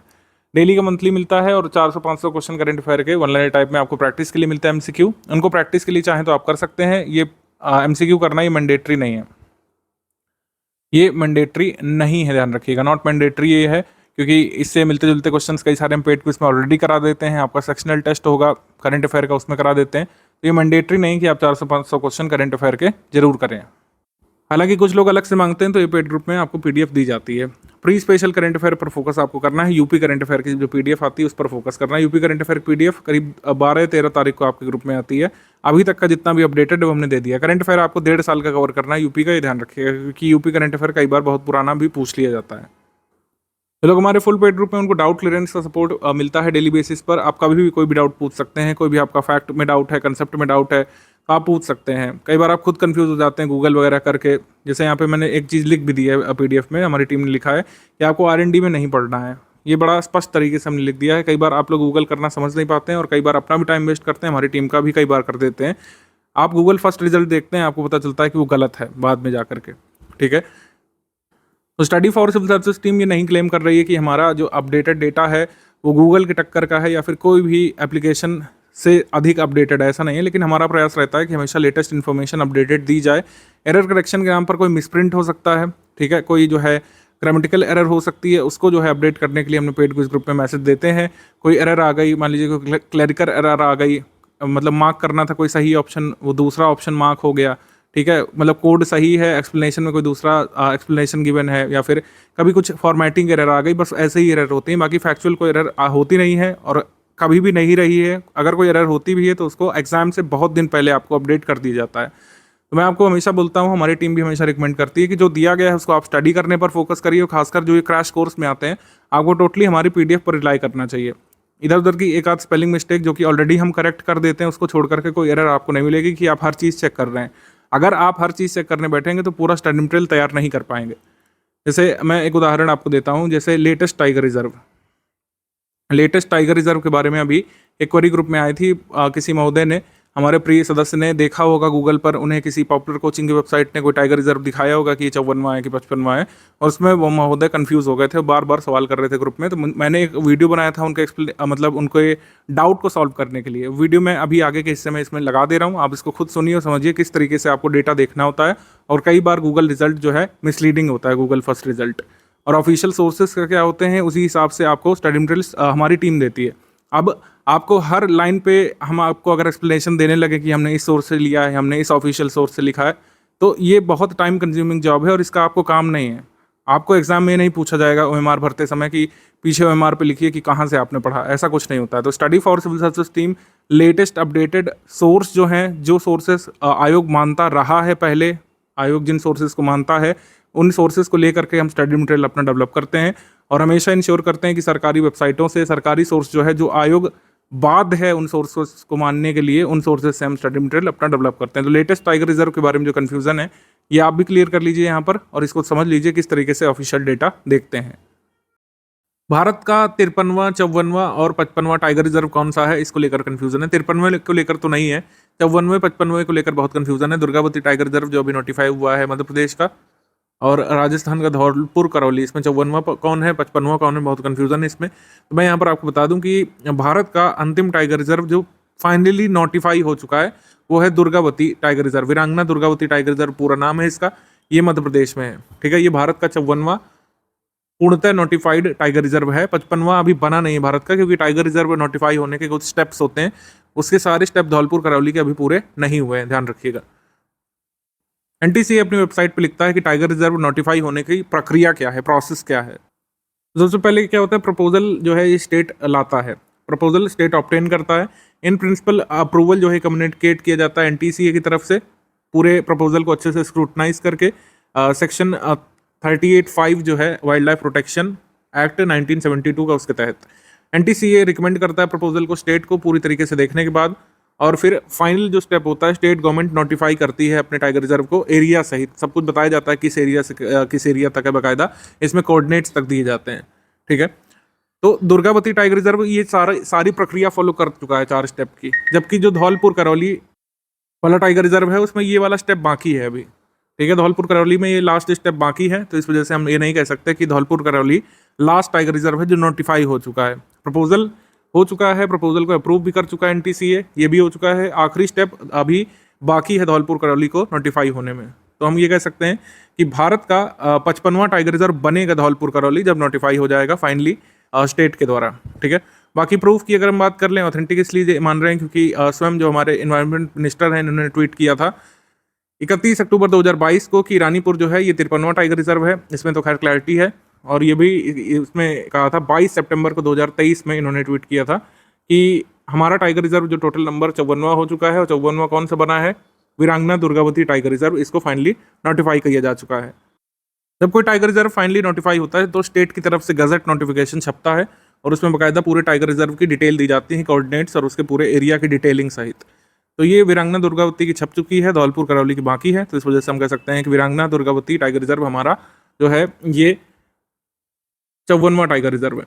ठीक है, 55वां कौन सा बनेगा? धौलपुर करौली बनेगा। 53वां कौन सा है? रानीपुर टाइगर रिजर्व उत्तर प्रदेश का। आई होप आपको ये कंफ्यूजन आपकी नहीं रहेगी। तो आपने देखा होगा, समझा होगा किस तरीके से ऑफिशियल डेटा देखा जाता है, और कई बार गूगल का फर्स्ट रिजल्ट आपको मिसलीडिंग फैक्ट बता देता है और उसको हर बार सही नहीं मानना है। पेड ग्रुप सिर्फ ज्वाइन करना है, यहाँ पे सफिशिएंट नहीं है, सारे अपडेट इसके फॉलो करने होते हैं। जो पीडीएफ मैं आगे आपको बताने जा रहा हूँ, इसका मल्टीपल टाइम्स रिवीजन करना है। करंट अफेयर जितना बताया गया उतना स्टडी करना है। मिसलेनियस पीडीएफ यहीं पर मिलेगी। Economy data latest updated, current affair में एग्रीकल्चर डेटा, मिनरल डेटा, सब कुछ यहाँ से मिलेगा। इंटरिम बजट का अभी आपको दे दिया गया है, इंटरिम बजट के फैक्ट दे दिए गए हैं। अब जुलाई में जो नई सरकार बनेगी, जुलाई एंड तक आप एक्सपेक्ट कर सकते हैं कि नया बजट आएगा। जुलाई फर्स्ट वीक में भी आ सकता है। तो इंटरिम बजट आपको दिया जा चुका है, इसको भी स्टडी करना है। ठीक है, इसको भी स्टडी करना है, ऐसा नहीं कि इसको आप छोड़ देंगे, इसको भी देख लीजिएगा। और साथ ही जो बजट नया आएगा जुलाई मंथ में, जिसमें नई स्कीम अनाउंस की जा सकती है सरकार के द्वारा, इसको भी देखिएगा। बजट इकोनॉमिक सर्वे जो आएगा, इकोनॉमिक सर्वे तो जुलाई मंथ में ही आएगा। बजट इकोनॉमिक सर्वे के नोट्स वगैरह हम आपको देंगे। आपको पूरा डॉक्यूमेंट नहीं पढ़ना पड़ेगा, 600-700 पेजेस का। हमेशा ही स्टडी फॉर सिविल सर्विसेज जो है बजट इकोनॉमिक सर्वे के नोट्स अपने पेड ग्रुप को देता है, और इससे कई बार क्वेश्चन भी आते हैं। पिछले साल आए थे कई सारे क्वेश्चन इकोनॉमिक सर्वे के हमारी समरी से और बजट से। प्रीलिम्स 2024 से पहले कई सारे क्वेश्चंस की आपको प्रैक्टिस करके जाना मैंडेटरी है। प्रैक्टिस रिसोर्सेज क्या कह रहे हैं इसको स्पष्ट कर देता हूं मैं। स्टडी फॉर सिविल सर्विसेज की पेड क्विज रिसोर्स है, स्टडी फॉर सिविल सर्विसेज का पीवाईक्यू कंपाइलेशन है, स्टडी फॉर सिविल सर्विसेज की टेस्ट सीरीज है, एमसीक्यू बैंक है, और इसी प्रायोरिटी में आपको करना है। टेस्ट सीरीज प्रायोरिटी पर रहेगी, पेड क्विज प्रायोरिटी पर रहेगी, और स्टडी फॉर सिविल सर्विसेज का पीवाईक्यू कंपाइलेशन प्रायोरिटी पर रहेगा। और आपके पास समय बच रहा है तो एमसीक्यू बैंक भी लगा सकते हैं, तो ये प्रायोरिटी रहेगी। पेड क्विज लगाना बहुत ज़रूरी है। पेड क्विज लगाना इसलिए भी ज़रूरी है, एक तो सिलेबस की तैयारी के लिए, सिलेबस की ओवरऑल अंडरस्टैंडिंग के लिए, कि जैसे आपने चोल वंश पढ़ा, गुप्त वंश पढ़ा, वाकाटक वंश पढ़ा, 10-15 वंश पढ़ डाले हिस्ट्री में, एनिशिएंट में, मेडिवल में, मॉडर्न में, आप क्वेश्चन भी कर पा रहे हैं उसके कि नहीं कर पा रहे हैं, इसकी टेस्टिंग कैसे होगी, आप खुद को कैसे जानेंगे। आप पेड क्विज करते हैं, उसमें इंस्टेंटेनियस रिजल्ट आता है। पेड क्विज की कभी पीडीएफ इसी वजह से हम लोग नहीं देते हैं, क्योंकि पेड क्विज का जो मेथड है, जो मेथडोलॉजी है, मोडस ऑपरेंडाई है, उससे आपको फेमिलियर बनाना है, और उससे फेमिलियर बनाने का लाभ आपको मिलता है, वो इस तरीके से मिलता है। अभी मैं आपको प्रैक्टिकली दिखाऊंगा अभी पेड क्विज में कि किस तरीके से। जैसे आप मान लीजिए कोई फैक्ट देख रहे हैं, उसमें मान लीजिए फैक्ट बताया गया कि चोल वंश जो है 2 बार शासन करता है, या फिर सेकेंड सेंचुरी एडी से लेकर लगभग 7th सेंचुरी तक चोल वंश जो है हिस्ट्री से गायब हो जाता है, और फिर से जो है रिजरेक्ट होता है 850 एडी के करीब। ये फैक्ट है। अब ये फैक्ट आप मान लीजिए आप भूल सकते हैं, लेकिन पेड क्विज में अगर 2-3 स्टेटमेंट वाला सवाल इसमें करा दिया गया, या फिर हमारी टेस्ट सीरीज में करा दिया गया, तो आप इसमें भूलेंगे नहीं। या फिर कोई छिपा हुआ तथ्य है, कोई ऑर्गेनाइजेशन से जुड़े व्यक्ति का नाम है, किसी ऑर्गेनाइजेशन का हेडक्वार्टर हमने पूछ लिया, आपसे एंशिएंट हिस्ट्री की कोई डेट पूछ ली, किसी एक्ट का ईयर पूछ लिया कि जो है आर्म्स एक्ट कब आया था ब्रिटिश काल में, बताइए उसको। तो कई बार आप भूल जाते हैं, आपने पढ़ा हुआ भूल जाते हैं। लेकिन जब पेड क्विज से प्रैक्टिस करते हैं, उसमें मान लीजिए गलत भी करते हैं, तो सही वाला उसमें ब्लिंक करता है ऑप्शन, तो सही वाले से आपको लंबे समय तक याद रहता है कि हाँ ये एक्ट जो है इस साल आया था या इस साल नहीं आया था। ये मेमोरी आपकी क्रिएट होती है पेड क्विज को जैसे हमने दिया है फॉर्मेट में, उसी में करने से। पेड क्विज की पीडीएफ जो है ग्रुप में नहीं दी जा सकती है, ये बात जो है अच्छे से समझ लीजिए। पेड क्विज की कभी भी पीडीएफ पेड ग्रुप में नहीं दी जा सकती है। और एक और चीज़ है कि एमसीक्यू बैंक जो है, ये मतलब ये पीवाईक्यू बैंक जो है स्टडी फॉर सिविल सर्विसेज का ही आपको लगाना है। स्टडी फॉर सिविल सर्विसेज का पीवाईक्यू कंपाइलेशन आपको करना है। कई सारे जो मिसलीडिंग फैक्ट घूम रहे हैं मार्केट में, जो थंबनेल पे लिख रहे हैं कि 30 साल के पीवाईक्यू करो पेपर सॉल्व, उससे हो नहीं रहा है। खासकर बिगिनर लोग इससे काफ़ी मिसलीड हो जाते हैं। स्टडी फॉर सिविल सर्विसेज का पीवाईक्यू कंपाइलेशन ही इसलिए करना है, इसलिए नहीं कि आपने यहाँ का ज्वाइन किया, इसलिए करना है। इसलिए करना है क्योंकि जो डिस्प्यूटेड क्वेश्चन कई बार होते हैं, जैसे हमने बताया 146 क्वेश्चन करीब फ्रेश होते हैं, 3-4-5 क्वेश्चन हर बार डिस्प्यूटेड होते हैं। तो डिस्प्यूटेड क्वेश्चन जो है मार्केट में घूम रहे हैं, उससे कई बार आपका बहुत टाइम वेस्ट हो जाता है। डिस्प्यूटेड क्वेश्चन मान लीजिए है कोई, अब वो गलत क्वेश्चन है, लेकिन उसके पीछे जो है आप पड़ जाते हैं, कई बार अपना बहुत सारा समय गंवा देते हैं। 1-2 घंटे कई लोग गंवा देते हैं डिस्प्यूटेड क्वेश्चन को डिस्कस करते हुए। ऐसा नहीं करना है। डिस्प्यूटेड क्वेश्चन हमने अपने पीवाईक्यू कंपाइलेशन से लगभग हटा दिए हैं। मान लीजिए कोई ऐसा क्वेश्चन है कि जिसमें चारों ऑप्शन सही हैं, तो उसको हमने रखा है। लेकिन कोई अगर डिस्प्यूटेड क्वेश्चन है, जो गलत क्वेश्चन है या इनकम्प्लीट क्वेश्चन है या इनकोहेरेंट क्वेश्चन है, तो उसको हमने हटा दिया अपने पीवाईक्यू कंपाइलेशन से। एक चीज़। और दूसरी चीज़ ये है कि पीवाईक्यू कंपाइलेशन जो मार्केट में उनकी वॉल्यूम बहुत ज़्यादा है, उन्होंने अन्य आयोगों द्वारा कराए जाने वाले पेपर्स के क्वेश्चन को भी शामिल कर लिया है, जो एक सही प्रथा नहीं है। हर आयोग का पेपर अलग अलग है, हर आयोग का सिलेबस और पूछे जाने का तरीका अलग अलग होता है। पीवाईक्यू कंपाइलेशन पढ़ के प्रीलिम्स नहीं निकाला जा सकता है, या फिर सिर्फ पीवाईक्यू पढ़ के प्रीलिम्स नहीं निकाला जा सकता है। ये मैं बार बार कह रहा हूँ, और आयोग भी हर बार इस चीज़ पर स्पष्टता ला रहा है। पीवाईक्यू का रेलिवेंस है तो उत्तर है, ठीक है। पीवाईक्यू क्या रेलिवेंट है, उत्तर है यस, लेकिन किस तरीके से नहीं इसको पढ़ना है, या फिर जो मिथ्स इससे एसोसिएटेड है उसको डिबंक करना जरूरी है। क्या मिथ है कि पिछले 10 साल के पीवाईक्यू लगा लो, कुछ लोग कहते हैं पिछले 20 साल के लगा लो, कोई 25 क्लेम कर रहा है, कोई 30 साल के कह दे रहा है और सिलेबस कंप्लीट। ऐसा नहीं हो रहा है। पीवाईक्यू से सिलेबस नहीं कंप्लीट हो सकता है। अगर सिर्फ पीवाईक्यू ही सिलेबस होता है तो स्टडी फॉर सिविल सर्विसेज जो है इतनी मेहनत नहीं करता अपना कंटेंट बनाने में, हम भी पीवाईक्यू कंपाइल करके जो है बेच रहे होते हैं। अगर यही रेलेवेंस होता तो हम भी यही कर रहे होते, और हर बार जो पीवाईक्यू पढ़ करके जाता वो अपना एग्जाम क्लियर कर लेता प्रीलिम्स का, लेकिन ऐसा तो नहीं हो पा रहा है। पीवाईक्यू के सोल्यूशन एक्सप्लेनेशन कर लो, सिलेबस कंप्लीट, ऐसा कुछ नहीं। अब सिलेबस आपको होलिस्टिकली कवर करना पड़ता है। होलिस्टिकली का मतलब है कि जितने भी आयाम उसके हो सकते हैं, 360 डिग्री जितना भी आयाम बन सकता है, और हर बार नए आयाम बनते हैं। कुछ लोग कहते हैं हिस्ट्री क्या बार बार अपडेट होती नहीं, हिस्ट्री अपडेट नहीं होती है। हिस्ट्री में कई सारी नई चीज़ें निकल करके आती हैं। जितने भी आपने कालखंड पढ़ा हिस्ट्री में, कई बार ऐसा इवेंट आयोग पूछेगा कि आपको लगेगा कि अरे ये कब हुआ था, तो हमने कभी पढ़ा ही नहीं। तो इसी वजह से हर चीज़ डेवलपमेंट में है। अगर हिस्ट्री भी है, मान लीजिए ज्योग्राफी भी है, कोई फैक्ट जो है बन गया, कोई डेफिनेशन बन गई, कोई कॉन्सेप्ट दे दिया गया, उसमें भी डेवलपमेंट होते हैं। इसीलिए हमारा कंटेंट हर बार अपडेट होकर के आपको मिलता है, और नई चीज़ें जुड़ती हैं, और उस नई चीज़ों से क्वेश्चन भी एग्जाम में पूछे जाने लग रहे हैं। पीवाईक्यू से मिलते जुलते सवाल आते हैं, ये सबसे बड़ा जो है झूठ है, इससे बच करके रहिए कि सिर्फ पीवाईक्यू से मिलते जुलते सवाल आते हैं उसी को कर लो और जो है अपना प्रीलिम्स क्लियर कर लो, ऐसा कुछ नहीं है। आप ही खुद देख सकते हैं, 2020 का एक पेपर लीजिए, 2024 का देखिए, आपको क्या लगता है कि क्वेश्चन क्या पिछले 10 सालों में रिपीट हुए हैं? उत्तर है नहीं। पीवाईक्यू बहुत ज़्यादा रिपीट होते हैं, अब तो ये बिल्कुल भी मिथ है। पीवाईक्यू रिपीट होते हैं 1 या 2 क्वेश्चन, 150 में 1 या 2 क्वेश्चन का एडवांटेज आपको मिलेगा, और ये तब भी मिल जाता है अगर आप ओवरऑल स्टडी मटेरियल पढ़ते हैं, तब भी आपको उतने क्वेश्चन मिल जाते हैं। तो अलग से इतनी मोटी मोटी किताबें पढ़ने का कोई मतलब नहीं है। पीवाईक्यू क्यों पढ़ना चाहिए, अब इसको समझ लेते हैं कि सिलेबस को समझने में मदद मिलती है। कि अगर हिस्ट्री है, जैसे एंशिएंट हिस्ट्री है, भारत का इतिहास, भारतीय राष्ट्रीय आंदोलन है, आपको पीवाईक्यू पढ़ने से अंदाजा मिलता है कि अगर मैं एंशिएंट हिस्ट्री पढ़ रहा हूँ तो फोकस किन एरियाज पर है, आयोग किन चीज़ों को पूछ रहा है, क्या आयोग जो है वर्ड मीनिंग पर फोकस कर रहा है, किस शब्द का क्या अर्थ होता है, क्या ऐसे क्वेश्चन बना रहा है, क्या वंशावलियों की क्रोनोलॉजी पूछी जा रही है, क्या तथ्य पूछे जा रहे हैं, क्या कोई कॉन्सेप्ट पूछा जा रहा है, या फैक्ट इस पे पूछे जा रहे हैं, या क्या पूछा जा रहा है, किन चीज़ों पर फोकस है, ये हमको पता चलता है पीवाईक्यू देख करके कि हिस्ट्री में किन चीज़ों पर फोकस किया जा रहा है, ज्योग्राफी में क्या फैक्ट पूछे जा रहे हैं, मैप बेस्ड कितने क्वेश्चन आ रहे हैं, ये सब पीवाईक्यू से पता चल जाता है, जो कि सिलेबस को पढ़ करके नहीं पता चलता है। पीवाईक्यू से हमें ज्ञात होता है कि किस विषय से कितनी हद तक प्रश्न बन सकता है, ठीक है, और यह भी पता चलता है किस विषय से कितने प्रश्न बन रहे हैं, किस विषय से कितने प्रश्न बनते हैं, उसका एक चार्ट अभी हम आगे डिस्कस करने जा रहे हैं। किस टॉपिक से किस हद तक कितनी गहराई तक प्रश्न बन सकता है, ये हमको देखने को मिलता है कि क्या किस हद तक आयोग जा सकता है, चोल वंश में किस हद तक हमसे क्वेश्चन पूछ सकता है, क्या उनकी प्रथाओं के बारे में पूछेगा, या सिर्फ चोल एडमिनिस्ट्रेशन से मतलब रखेगा, चोल अधिकारियों के बारे में पूछेगा, चोल काल में जो राजस्व व्यवस्था थी उसके बारे में पूछेगा, सामाजिक व्यवस्था थी उसके बारे में पूछेगा, कि क्या पूछेगा। इससे हमको पीवाईक्यू से काफ़ी अंदाजा इसका मिल जाता है। लेकिन ऐसा नहीं है कि चोल वंश से अभी तक जितने पीवाईक्यू आए सिर्फ उसको पढ़ लो तो आप चोल डायनेस्टी से आगे पूछे जाने वाला क्वेश्चन सही कर लेंगे, तो ऐसा नहीं होगा।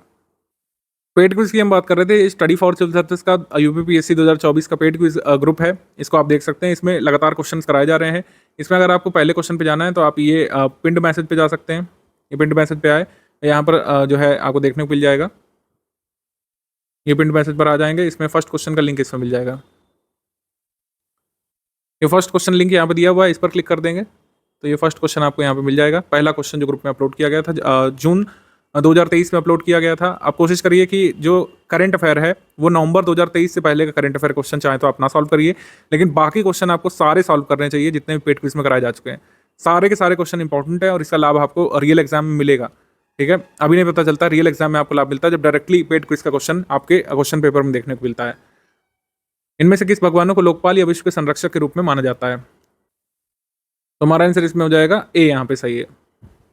इनमें से कौन सी तरंग जो है निर्वात या शून्य में संचारण नहीं कर सकती? मान लीजिए हम यहाँ पर चूज करते हैं जानबूझ करके गलत उत्तर, वैसे इसका आंसर जो है ये साउंड है, लेकिन मैं जानबूझ करके हीट चूज करता हूँ तो क्या होता है, यहाँ पे क्रॉस बन जाता है। जो क्रॉस है ये डिनोट कर रहा है कि मैंने जो उत्तर चूज किया वो गलत है, और सही उत्तर जो है ये टिक मार्क से आ जाता है। यहाँ पर एक व्हाइट टिक मार्क है, उससे पता चल जाता है कि ये सही उत्तर है। ये निशानी ध्यान रखिएगा, व्हाइट टिक मार्क, इससे पता चल जाता है कि ये सही उत्तर है। और सारे क्वेश्चन आपको इसके पेड ग्रुप पे लगाने हैं। आप क्या कर सकते हैं कि या तो पुराने शुरू करिए या तो अभी से नए से पीछे जाते हुए आप शुरू कर सकते हैं क्वेश्चन लगाना। और इन पेड क्विज ग्रुप में क्वेश्चन की संख्या लगातार हम आगे बढ़ाते भी जाएंगे। जैसे जैसे एग्जाम नज़दीक होगा आप देखेंगे अगस्त सितंबर में नंबर ऑफ क्वेश्चन यहाँ पे बढ़ जाएंगे और बहुत सारे क्वेश्चन हम यहाँ पर कराएंगे। और मोस्ट इंपॉर्टेंट जो टॉपिक्स होते हैं उनके क्वेश्चन हम यहाँ पर कराना शुरू कर देते हैं। इसमें करंट अफेयर के क्वेश्चन, हिस्ट्री के क्वेश्चन, ज्योग्राफी के क्वेश्चन, ओवरऑल पूरे सिलेबस के क्वेश्चन इसमें कराए जाते हैं। सस्टेनेबल डेवलपमेंट के क्वेश्चन कराए जाते हैं, पॉवर्टी इंक्लूजन, जितना भी सिलेबस में दिया हुआ है सबके क्वेश्चन आपको इसमें मिलेंगे। टेस्ट सीरीज तो लगानी ही है, ये आपको लगाना है, पेड क्विज लगानी है और हमारा पीवाईक्यू कंपाइलेशन। अगर इतना भी प्रैक्टिस रिसोर्स आपने रिलीजियसली फॉलो कर लिया तो आपको जो है कट ऑफ निकालने से कोई रोक नहीं सकता। स्टडी मटेरियल का 2 बार मल्टीपल टाइम्स रिवीजन और पीवाईक्यू कंपाइलेशन हमारा टेस्ट सीरीज हो गई स्टडी फॉर सिविल सर्विसेज की, और ये पेड क्विज। अगर ये प्रैक्टिस रिसोर्सेस आपने फॉलो कर लिया हमारे सिलेक्शन मटेरियल के साथ तो चाहे जैसा पेपर आ जाए, इजी मॉडरेट अब तक का सबसे टफ पेपर बन जाए, तब भी आप जो है इसमें कट ऑफ क्लियर करने की स्थिति में होंगे। नेगेटिव मार्किंग जब से इंट्रोड्यूस हुई है तो उसके बाद से यूपीपीएससी के अपर प्रीलिम्स एग्जाम में जीएस पेपर 1 में किस सब्जेक्ट से कितने प्रश्न बनते हैं इसको देख लेते हैं। तो आपको अंदाजा पड़ जाएगा कि कौन कौन से टॉपिक कम रेलिवेंट है या फिर बहुत रेलिवेंट नहीं है। जैसे आर्ट कल्चर एक कम रेलिवेंट है, मैं आपको पहले बता दूं, एक क्वेश्चन 2 क्वेश्चन आते, इससे ज़्यादा आता ही नहीं है। यूपी जीके इस बार 4 क्वेश्चन आ गए थे, यूपी करंट अफेयर से 2 आए थे। यूपी जीके से पिछली बार भी 4 क्वेश्चन आए थे 2022 में, एक क्वेश्चन यूपी जीके से 2021 में आया था, 4 क्वेश्चन आए थे 2020 में। तो 4 क्वेश्चन तक आते हैं यूपी जीके के, तो ये भी एक छोटा टॉपिक है। लेकिन कोई भी टॉपिक इग्नोर नहीं करिए, अभी सारे टॉपिक्स पढ़े जा सकते हैं। जो बड़े टॉपिक्स हैं वो कौन कौन से, जैसे हिस्ट्री ऑफ इंडिया और नेशनल मूवमेंट। तो हिस्ट्री ऑफ इंडिया से कितने प्रश्न आते हैं? एंशियंट से 15 सवाल आए थे, मिडवल से यहाँ पे 5 सवाल आए थे, मिडवल से यहाँ पे आए थे 5 सवाल, और एंशियंट से 10 सवाल आए थे, कुल मिलाकर 15 सवाल आए थे। एंशियंट और मिडवल से 2022 पेपर में 15 सवाल आए थे एंशियंट मिडवल से, 8 सवाल आए थे एंशियंट मिडवल से 2021 में, और 16 सवाल यहाँ पर 2020 में आए थे। 2019 में 13 सवाल आए थे। तो ये वेटेज है एंशियंट मिडवल का। और मॉडर्न हिस्ट्री का वेटेज 11 क्वेश्चन इधर, 9 क्वेश्चन इधर, फिर 11 क्वेश्चन, फिर 6, इस तरीके से। तो हिस्ट्री आप देख सकते हैं, हिस्ट्री का वेटेज कितना है? हिस्ट्री का वेटेज लगभग 1/6 है। 25 सवाल, 26 सवाल, 27 सवाल आते ही आते हैं हिस्ट्री के, सब मिला करके, ancient history, modern history, medieval history की। फिर बाद में इंडियन इकोनॉमी से कितने क्वेश्चन आते हैं? 11 क्वेश्चन, और ब्रैकेट में 7 करंट यहाँ पे लिखा हुआ है, इसमें भी 8 मोस्टली करंट अफेयर लिखा हुआ है। 10 और 11 क्वेश्चन, इसमें भी ज़्यादातर करंट अफेयर से लिंक होकर क्वेश्चन आते हैं। इकोनॉमी करंट अफेयर ज़्यादा आता है, इकोनॉमी स्टैटिक कम आता है आपके यूपीपीसीएस पेपर में। दोनों में अंतर क्या है इसको एक बार देख लेते हैं। इकोनॉमी स्टैटिक के कम सवाल आते हैं यूपीपीसीएस के अपर प्रीलिम्स में, इकोनॉमिक करंट अफेयर ज़्यादा आते हैं। इकोनॉमिक करंट अफेयर ज़्यादातर बजट इकोनॉमिक सर्वे से मिलकर के बनता है, बजट प्लस इकोनॉमिक सर्वे उस साल का जो होता है, और कुछ इकोनॉमिकल रिपोर्ट या डेवलपमेंट कुछ आती हैं, कोई टर्म इन न्यूज़ होता है, उससे ज़्यादा क्वेश्चन बनते हैं। तो इकोनॉमिक सर्वे, बजट, ये मेजर डॉक्यूमेंट होते हैं, और कोई रिपोर्ट वगैरह आ गई उसको हम लोग करंट अफेयर में इंडेक्स सेक्शन में कवर कर लेते हैं। तो बजट इकोनॉमिक सर्वे से क्वेश्चन आते हैं इकोनॉमिक करंट अफेयर के। उत्तर प्रदेश पीसीएस के अपर प्रीलिम्स एग्जाम में जीएस पेपर 1 में इकोनॉमी स्टैटिक कम आता है। इकोनॉमी स्टैटिक में आता क्या है? ज़्यादातर जो एनसीईआरटी क्लास 9th है उसमें पॉवर्टी का जो कॉन्सेप्ट है उससे क्वेश्चन आ जाते हैं कई बार। पॉवर्टी कितने प्रकार की होती है, भारत में पॉवर्टी की अवधारणा क्या है, पॉवर्टी लाइन पर जो कमिटीज़ अभी तक बन चुकी हैं उसके संबंध में चीज़ें पूछ लेते हैं। पॉवर्टी लाइन संबंधी डेवलपमेंट जो हुआ है पास्ट में, विभिन्न सरकारों ने जो कमिटीज़ बनाई हैं या फिर जो अवधारणाएं विकसित की गई हैं उसके बारे में। जैसे क्वेश्चन आया था 2019 या 20 पीसीएस का क्वेश्चन है कि पॉवर्टी एस्टिमेशन का जो मेथड है भारत में वो कौन सा है? हेड काउंट रेशियो है, कैलोरी इनटेक है, हाउस होल्ड कंजम्पशन एक्सपेंडिचर है, पर कैपिटा इनकम नहीं है। पर कैपिटा इनकम भारत में कभी भी जो है नहीं रहा है पॉवर्टी एस्टिमेशन का कोई मेथड, क्योंकि पर कैपिटा इनकम अभी तक भारत में कैलकुलेट नहीं की गई है एब्सोल्यूट टर्म्स में, ठीक है। तो पर कैपिटा इनकम से कभी भारत में पॉवर्टी एस्टिमेशन नहीं हुआ है, तो ये चीज़ ध्यान रखनी है। तो जो कॉन्सेप्ट अभी भी मतलब अभी डेवलप हो चुके हैं उनके बारे में चीज़ पूछी जाती है उसको हम लोग इकोनॉमी स्टैटिक बोल देते हैं। जैसे इन्फ्लेशन की जो अवधारणा है, या फिर जो कमिटीज़ बन चुकी हैं पहले, या फिर जो इनिशिएटिव सरकार ले चुकी है पहले, वो सब आ जाएगा इकोनॉमी स्टैटिक में। जैसे what is replacement level fertility, ये स्टैटिक में आ जाएगा, ठीक है। जबकि इकोनॉमी करंट अफेयर में क्या आएगा कि इस समय फर्टिलिटी रेट कितनी है भारत की, ये आ जाएगा इकोनॉमी करंट अफेयर में। तो ये उदाहरण मैंने आपको दिया। जैसे बजट इकोनॉमिक सर्वे से अगर आप देखें, बजट इकोनॉमिक सर्वे से क्वेश्चन 2021-22 बजट का आया था, तो क्या इस साल जो पेपर होगा 27 अक्टूबर को, क्या उसमें बजट 2021-22 आएगा? कतई नहीं। इस साल जो बजट आएगा 2024-25 का, उससे सवाल आएंगे। बजट में कोई नई स्कीम अनाउंस कर दी गई, इकोनॉमी में कोई नई टर्मिनोलॉजी इंट्रोड्यूस कर दी गई, कोई नया टारगेट सरकार ने अनाउंस कर दिया, या फिर इंडियन इकोनॉमी का जो कह सकते हैं इस समय कैसा फेसेट है उसके बारे में कोई डिटेल दे दी गई, चर्चा कर दी गई। इंडियन इकोनॉमी का इस समय स्कोप क्या है उसके बारे में अगर क्वेश्चन आते हैं तो वो होगा इकोनॉमी करंट अफेयर, ठीक है। जबकि ये सब चीज़ें इकोनॉमी स्टैटिक की हैं। इन्फ्लेशन की अवधारणा, महंगाई की अवधारणा, WPI, CPI, ठीक है, कंज्यूमर बास्केट, इन सब चीज़ों के बारे में अगर आप करेंगे तो ये इकोनॉमी स्टैटिक में आएगा, क्योंकि ये डेफिनेशंस ऑलरेडी बन चुकी हैं स्टैटिक। इकोनॉमी स्टैटिक के लिए इकोनॉमी कंपाइलेशन जो हमने दी है, अभी मैं सब्जेक्ट वाइज आपको बताने जा रहा हूँ कि सब्जेक्ट के लिए क्या क्या है, तो उसमें आपको कवर हो जाएगा। इकोनॉमी स्टैटिक के लिए जो कि कम प्रश्न आते हैं उसके लिए इकोनॉमी कंपाइलेशन काफ़ी है। इकोनॉमी करंट अफेयर में क्या होता है कि बजट इकोनॉमिक सर्वे के जो नोट्स हम देंगे, अभी इंटरिम बजट का जैसे दे दिया गया है ग्रुप में, बजट इकोनॉमिक सर्वे के नोट्स आपको मिल जाएंगे। जैसे बजट इकोनॉमिक सर्वे आ जाएगा 15 to 20 डेज में आपको मिल जाएंगे, तो उसके बाद जो है आप उससे पढ़ लीजिएगा, उतना सफिशिएंट होता है। बजट इकोनॉमिक सर्वे ऐसा नहीं होता कि हम आपको कहेंगे कि आप डॉक्यूमेंट डाउनलोड करके पढ़िए, सरकार के डॉक्यूमेंट पढ़िए, ऐसा नहीं होगा। जो हम आपको समरी देते हैं उसी में से आपके क्वेश्चन आ जाते हैं, हर बार यही होता है। फिर जनरल साइंस के करीब 19 प्रश्न इस पे आते हैं।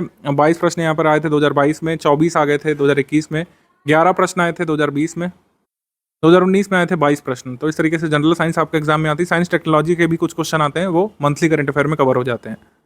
जनरल साइंस और साइंस टेक्नोलॉजी में अंतर से समझ लीजिए, जितनी भी लेटेस्ट इमर्जिंग टेक्नोलॉजीज होती है, या फिर भारत सरकार के कोई मिशन होते हैं, इसरो के कोई मिशन होते हैं, या इमर्जिंग कोई टर्म है या फिर कोई डेवलपमेंट है, जैसे कार्बन कैप्चर अभी काफ़ी चर्चा में है। कार्बन कैप्चर, इसके लिए एक प्लांट भी लगाया गया है, कहाँ पे? आइसलैंड में। तो ये पूछ सकते हैं कार्बन कैप्चर टेक्नोलॉजी कैसे है। जैसे जब नेट जीरो की अवधारणा आई थी तो नेट जीरो के बारे में पूछा गया था, 2022 वाले में कि नेट जीरो की अवधारणा क्या है, ये कैसे काम करता है, नेट जीरो का टारगेट क्या है। और जैसे चंद्रयान 2 के बारे में जो लॉन्चिंग व्हीकल यूज़ हुआ था उसके बारे में पूछा। चंद्रयान 3 का लॉन्च व्हीकल जैसे LV-M3-M4 है, LV-M3-M4 जो लॉन्च व्हीकल है इसके बारे में आ सकता है। तो ये साइंस टेक्नोलॉजी हो गई। कार्बन फाइबर जैसे अभी काफ़ी चर्चा में है, कार्बन फाइबर जो स्टील से भी ज़्यादा मजबूत है और बहुत हल्का भी है, प्लास्टिक से भी ज़्यादा हल्का, स्टील से ज़्यादा मजबूत है, कार्बन फाइबर इस समय चर्चा में है। और जो AI आजकल काफ़ी चर्चा में है। तो ये सारी चीज़ें क्या है, ये सारी चीज़ें जो है इमर्जिंग टेक्नोलॉजीज़ हैं, तो ये साइंस टेक में आएगा। और जो सारी चीज़ें हम अपनी NCERT बुक्स में पढ़ते हुए आए हैं या जो पुरानी तकनीक है, जो स्पेक्ट्रम है, स्पेक्ट्रम ऑफ लाइट है, जो हमारे शरीर की बॉडी की वर्किंग है, वो सारी चीज़ें जो आ जाती हैं ये जनरल साइंस में आ जाती हैं। जैसे गोल्डन राइस जो है किस में रिच होता है, बीटा कैरोटीन में। ये जो है स्टैटिक वाला सवाल हो गया या जनरल साइंस वाला सवाल हो गया। कौन सा मेटल जो है ऑयल में स्टोर करके नहीं रखा जाता है, तो मैग्नीशियम को रखने की ज़रूरत नहीं पड़ती है। जैसे हमारे पसीने के बारे में पूछा है कि पसीना जो है ये ह्यूमिड क्लाइमेट में जल्दी सूखता है, तो ये गलत है, पसीना ह्यूमिड क्लाइमेट में देर से सूखता है।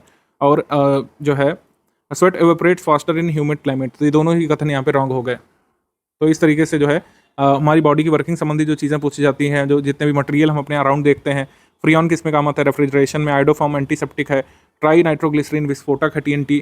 और टेफ्लॉन क्या है, टेफ्लॉन जो है एक क्या है, पॉलीमर है, थर्मोप्लास्टिक पॉलीमर है। तो इस तरीके से हमारे अवधारणाओं पर आधारित क्वेश्चन साइंस जनरल साइंस के होते हैं। जनरल साइंस के क्वेश्चन ज़्यादा आते हैं, साइंस टेक्नोलॉजी के कम आते हैं। साइंस टेक्नोलॉजी किसमें कवर्ड है, मंथली करंट अफेयर में ऑलरेडी कवर्ड है।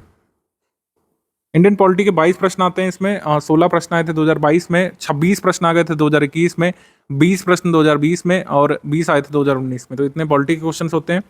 इंडियन ज्योग्राफी वर्ल्ड ज्योग्राफी कुल 21 सवाल आए थे। इंडियन ज्योग्राफी वर्ल्ड ज्योग्राफी से 18 आए थे 2022 में, 16 आए थे 2021 में, 16 2020 में और 2019 में 18 क्वेश्चन आए थे। इसके बाद इन्वायरमेंट इकोलॉजी के 6 प्रश्न आए थे। 8 प्रश्न इसमें आए 2022 में, 4 प्रश्न 2021 में, 13 प्रश्न 2020 में और 2019 में 12 प्रश्न आए थे। मिसलेनियस टॉपिक्स जो है इससे कई सारे क्वेश्चन आते हैं, जैसे 20 आ गए थे 2022 में, इस बार 10 ही आए थे। 12 आ चुके हैं, 22 आ चुके हैं, 16 आ चुके हैं। तो मिसलेनियस टॉपिक्स जो है काफ़ी इंपॉर्टेंट होता है। मिसलेनियस टॉपिक्स की एक ही PDF हम आपको देंगे ग्रुप में, जो दी जा चुकी है। इसके जो अपडेट्स होंगे ये आपको एग्जाम से पहले मिलेंगे। मिसलेनियस टॉपिक्स में क्या होता है, जब ग्रुप खुलता है तो आपको PDF दे देते हैं, लेकिन कुछ अपडेट होते हैं। जैसे इंटरनेशनल ऑर्गेनाइजेशन है, इसमें कोई हेड चेंज हो जाता है, कभी हेडक्वार्टर बदल जाता है, कभी कोई नेशन किसी इंटरनेशनल ऑर्गेनाइजेशन को छोड़ देता है, कभी कोई नेशन ज्वाइन कर लेता है। जैसे ISA को अभी किसने ज्वाइन किया, इंटरनेशनल सोलर लाइन्स को भी स्पेन ने ज्वाइन किया है। ठीक है, 99वां सदस्य शायद बनाया अभी हाल में करंट अफेयर में। तो ये सब अपडेट जो है आपको मिलेंगे बाद में, एग्जाम से 25 दिवस पहले, करीब यानी 2 अक्टूबर तक आपको मिसलेनियस के अपडेट्स मिल जाएंगे। अभी तक का जितना भी अपडेटेड है मिसलेनियस वो आपको हमने दे दिया है। अब देखिए सब्जेक्ट वाइज स्ट्रैटेजी, ये 3 स्टेज स्ट्रैटेजी के हिसाब से लिखी है कि पहले आप जो है समरी पढ़िए, फिर कंपाइलेशन लिस्टिंग पढ़िए, फिर समरी कंपाइलेशन लिस्टिंग। कभी बेसिक बुक के भी लिए भी लिखा है किसी किसी में, लेकिन अब इतना टाइम नहीं है। तो प्रायोरिटाइज क्या करना है स्टडी मटेरियल को, ये अब मैं आपको बताने जा रहा हूँ। तो किस स्टडी मटेरियल को प्रायोरिटी पर रखना है, ये यहाँ पे अब ध्यान से यहाँ पे सुनते समझते हुए चलिए। वो पेड ग्रुप में काफ़ी सारी चीज़ें दिख रही होंगी। बेसिक बुक की PDF दिख रही होगी, पापा PDF कई बार दिख रही होगी, या फिर समरी PDF हमारी दिख रही होगी। अब सब कुछ स्टडी करने का समय नहीं है, तो किस सब्जेक्ट के लिए क्या क्या स्टडी करना है इसको देखिए। हिस्ट्री के लिए आपको कंपाइलेशन PDF और लिस्टिंग PDF यहाँ पर मिल चुकी होगी। कंपाइलेशन लिस्टिंग PDF ये सफिशिएंट है हिस्ट्री के लिए। फिर PYQ से आपको हिस्ट्री क्वेश्चंस के सारे मतलब हिस्ट्री के सारे क्वेश्चंस की प्रैक्टिस करनी है, जो टॉपिक वाइज PYQ कंपाइलेशन दिया गया उसमें से।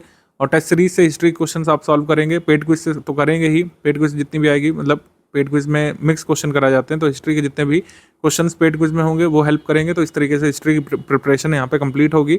इसके अलावा एडिशनल कुछ नहीं पढ़ना है, कोई बेसिक बुक या फिर कोई फलां बुक, फलां पब्लिशर की मॉडर्न हिस्ट्री की बुक, ये सब नहीं पढ़िएगा आप। Compilation listing study for civil services की पढ़िए, जो लेटेस्ट एडिशन आपको ग्रुप में दिया गया है। PYQ से हिस्ट्री क्वेश्चंस लगाइए, टेस्ट सीरीज से हिस्ट्री क्वेश्चंस लगाइए और पेड क्विज से, इतना सफिशिएंट है। फिर भूगोल पे आ जाते हैं। भूगोल में भी ऐसा ही करना है जैसे हिस्ट्री में। आपको लिस्टिंग कंपाइलेशन मिल चुकी होगी। कंपाइलेशन PDF में जितने मैप जरूरी हैं वर्ल्ड हिस्ट्री के लिए वो सब हमने लगा दिए हैं। मैप के लिए अलग से कुछ नहीं पढ़ना है, जितने भी मैप जरूरी हैं हमने कंपाइलेशन PDF में लगा दिए हैं, वही सफिशिएंट है। और हर बार उसी से सवाल आ जाते हैं आपके एग्जाम में। ठीक है, इससे कंफ्यूज नहीं करिएगा। आपको जितना भी मैप वगैरह स्टडी करना है वर्ल्ड ज्योग्राफी के लिए वो कंपाइलेशन PDF मिल जाएगा। जितने भी फैक्चुअल क्वेश्चन आते हैं, मैचिंग वाले क्वेश्चन, चूज नॉट करेक्ट वाले क्वेश्चन ज्योग्राफी में काफ़ी सारे बनते हैं, वो इससे कवर हो जाएंगे। PYQ से ज्योग्राफी के क्वेश्चन सारे लगाइए और प्रैक्टिस करिए। टेस्ट सीरीज के क्वेश्चन क्विज से प्रैक्टिस करिए, ज्योग्राफी क्वेश्चन इतना यहाँ पे सफिशिएंट होगा। और बाकी वीडियो क्लासेस भी यहाँ पर कुछ कुछ जो ज़रूरी होंगी वो आपको दे दी जाएंगी, ज्योग्राफी की खास करके, कि मैपिंग वाली सब चीज़ें आपको वीडियो क्लासेस के माध्यम से समझा दी जाए। राज्य व्यवस्था में सेम है, सबव है। आपको कंपाइलेशन लिस्टिंग मिल गई होगी पॉलिटी की, वही सफिशिएंट है अपने आप में। बाकी आप क्वेश्चन कर सकते हैं PYQ वाले क्वेश्चन जरूर लगाइए। PYQ तो टॉपिक वाइज जितना दिया हुआ है सारे रेलिवेंट क्वेश्चन ही हमने रखे हैं, पीवाईक्यू सारे लगाइए सब्जेक्ट वाइज, उतना ही सफिशिएंट होगा पॉलिटी के लिए। क्विज में क्वेश्चन आएंगे पॉलिटी के, टेस्ट सीरीज में आएंगे, वो सफिशिएंट है। स्टैटिक इकोनॉमी के लिए इकोनॉमिक कंपाइलेशन आपको मिलेगी, बजट की समरी मिल जाएगी, इकोनॉमिक सर्वे की इंटरिम बजट की दी जा चुकी है, यूपी बजट की समरी दी जा चुकी है। तो ये है, इकोनॉमी में कोई लिस्टिंग नहीं होती है, इकोनॉमी में कोई भी लिस्टिंग नहीं होती है। इकोनॉमिक कंपाइलेशन होती है स्टैटिक के लिए, और इकोनॉमिक करंट अफेयर के लिए बजट इकोनॉमिक सर्वे के नोट्स हम लोग देते हैं, और ये आपको मिलेगा जब बजट ऑफिशियल सरकार जुलाई में जारी करेगी। अब तो नए बजट से सवाल आने, ये ध्यान रखिए। इंटरिम बजट और नया बजट से आएगा। पिछले साल का जो बजट है 23-24 वाला, अब उसको छोड़ सकते हैं। एनवायरमेंट में लिस्टिंग कंपाइलेशन आपको पढ़नी है, पीवाईक्यू देखना है, टेस्ट के क्वेश्चन लगाने हैं, जनरल साइंस में भी यही करना है। तो इस तरीके से है। और करंट अफेयर में आपको बता दिया मंथली करंट अफेयर कहाँ से कहाँ तक पढ़ना है, ऑलरेडी हम यहाँ पर बता चुके हैं। जहाँ से दिया गया है यानी कि नवंबर से, आप एक काम कर सकते हैं, करंट अफेयर को इफेक्टिव तरीके से तैयार करने के लिए पीछे जाते हुए हमेशा तैयार करिए। पीछे जाते हुए का मतलब यह है कि अभी जैसे क्या चल रहा है, अभी जून है तो आपके पास पीडीएफ होगी मई मंथ की पीडीएफ होगी, मई को पहले करिए, फिर अप्रैल वाली पीडीएफ को करिए, फिर मार्च वाली पीडीएफ को करिए, फिर फेब वाली पीडीएफ को करिए, फिर जैन वाली पीडीएफ को करिए। तो इस तरीके से आपको जो है करना है। ये एक इफेक्टिव तरीका होता है। आप लोग चाहें तो इसका विपरीत मेथड भी अपना सकते हैं, लेकिन मेरे हिसाब से इफेक्टिव तरीका रहता है, क्योंकि आपको लेटेस्ट अपडेट पहले पता होते हैं। बाकी कुछ एसेसरी टॉपिक्स हैं, जैसे यूपी करंट अफेयर हमने दे दिया है, उसको आप स्टडी कर लीजिए। आर्ट कल्चर के एक दो सवाल आने की संभावना रहती है, कई बार, बहुत रेयरली एक दो सवाल कई बार आ जाते हैं आर्ट कल्चर के, तो उसके लिए हमने पीडीएफ दी है, उसको आप स्टडी कर लीजिए। और UP GK, UP static GK, इसके लिए हमने नोट्स दे दिए हैं। यूपी स्टैटिक जीके इसके नोट्स दे दिए गए हैं। एक कमेटी की पीडीएफ हम लोग देते हैं, इंपॉर्टेंट कमिटीज़ जो सारे पूरे सिलेबस पर, जो जितने भी पॉलिटी से एसोसिएटेड कमेटी, एनवायरनमेंट से एसोसिएटेड कमेटी, एडमिनिस्ट्रेशन से एसोसिएटेड कमेटी, जितनी भी सरकार ने नियुक्त की हैं अभी तक, उनकी लिस्ट हम लोग देते हैं। वो लिस्ट आपको मिल गई होगी। गवर्नमेंट स्कीम की हम एक टोटल पीडीएफ देती है। गवर्नमेंट स्कीम से हर बार पिछले 2-3 वर्षों से 2 सवाल आ रहे हैं, तो 2 सवाल आप मिस नहीं कर सकते। एक पीडीएफ पढ़ करके 2 बार अगर आप 2-3 सवालों के एडवांटेज में, तो आपको जरूर पढ़ना चाहिए। तो गवर्नमेंट स्कीम की पीडीएफ हम आपको देते हैं। तो इस तरीके से आपको पूरा लाभ यहाँ पे हमारे कंटेंट का लेना है। वीडियो क्लासेस आपको मिलने लगेंगी जुलाई एंड से। जरूरी वाली वीडियो क्लासेस जैसे ज्योग्राफी वगैरह की है, वो आपको पहले मिल जाएगी। जिसमें वीडियो क्लासेस की ज़्यादा ज़रूरत नहीं है, वो यहाँ पे नहीं दिया जाएगा। आपका टाइम वेस्ट करने के लिए नहीं, आपके टाइम को अच्छी तरीके से यूटिलाइज करवाने के लिए वीडियो रिकॉर्डेड क्लासेस यहाँ पर मिलेंगे। ठीक है, जहाँ जहाँ पर जरूरी है, लगेगा कि वीडियो क्लासेस आपको दी जानी चाहिए सब्जेक्ट वाइज नोट्स के साथ, तो वीडियो क्लासेस आपको ग्रुप में ही मिलने लगेगी, जहाँ जहाँ हमारा कमिटमेंट है।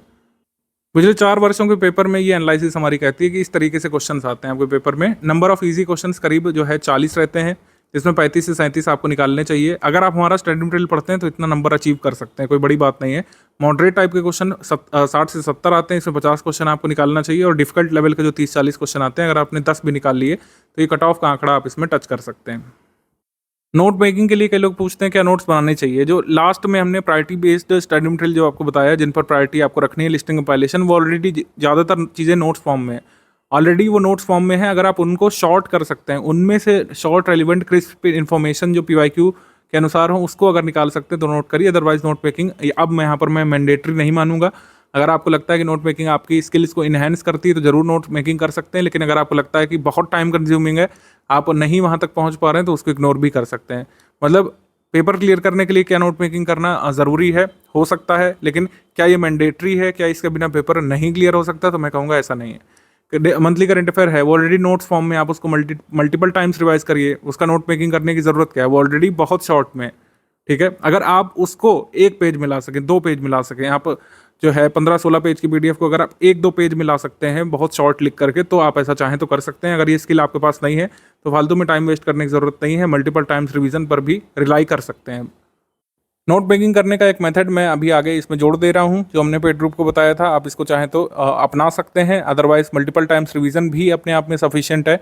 और इसके बाद वीडियो नंबर 2 देख लीजिए, स्ट्रैटेजी वीडियो के बाद पेड ग्रुप में स्टडी मटेरियल कैसे देखने वाला वीडियो देख लीजिए। आई थिंक इतना सफिशिएंट है। बाकी अगर आपका कोई डाउट है तो आप डिस्कशन ग्रुप में पूछ सकते हैं।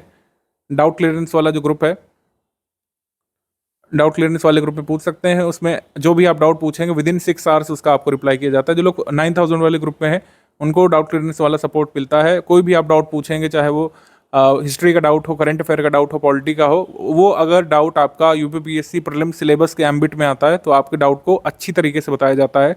आपका कोई कन्फ्यूज़न है, जैसे मैंने बताया कि टाइगर रिजर्व के बारे में एक स्टूडेंट को बहुत कन्फ्यूज़न था, तो उसका वीडियो बना करके हमने समझाया। वो वीडियो भी लगाया भी है स्ट्रैटेजी में, आपने देखा होगा। पूरी तरीके से आपके डाउट को सॉल्व किया जाएगा। अगर आपका डाउट सिलेबस संबंधित है, हर तरीके से आपके डाउट को सॉल्व करने का प्रयास किया जाएगा।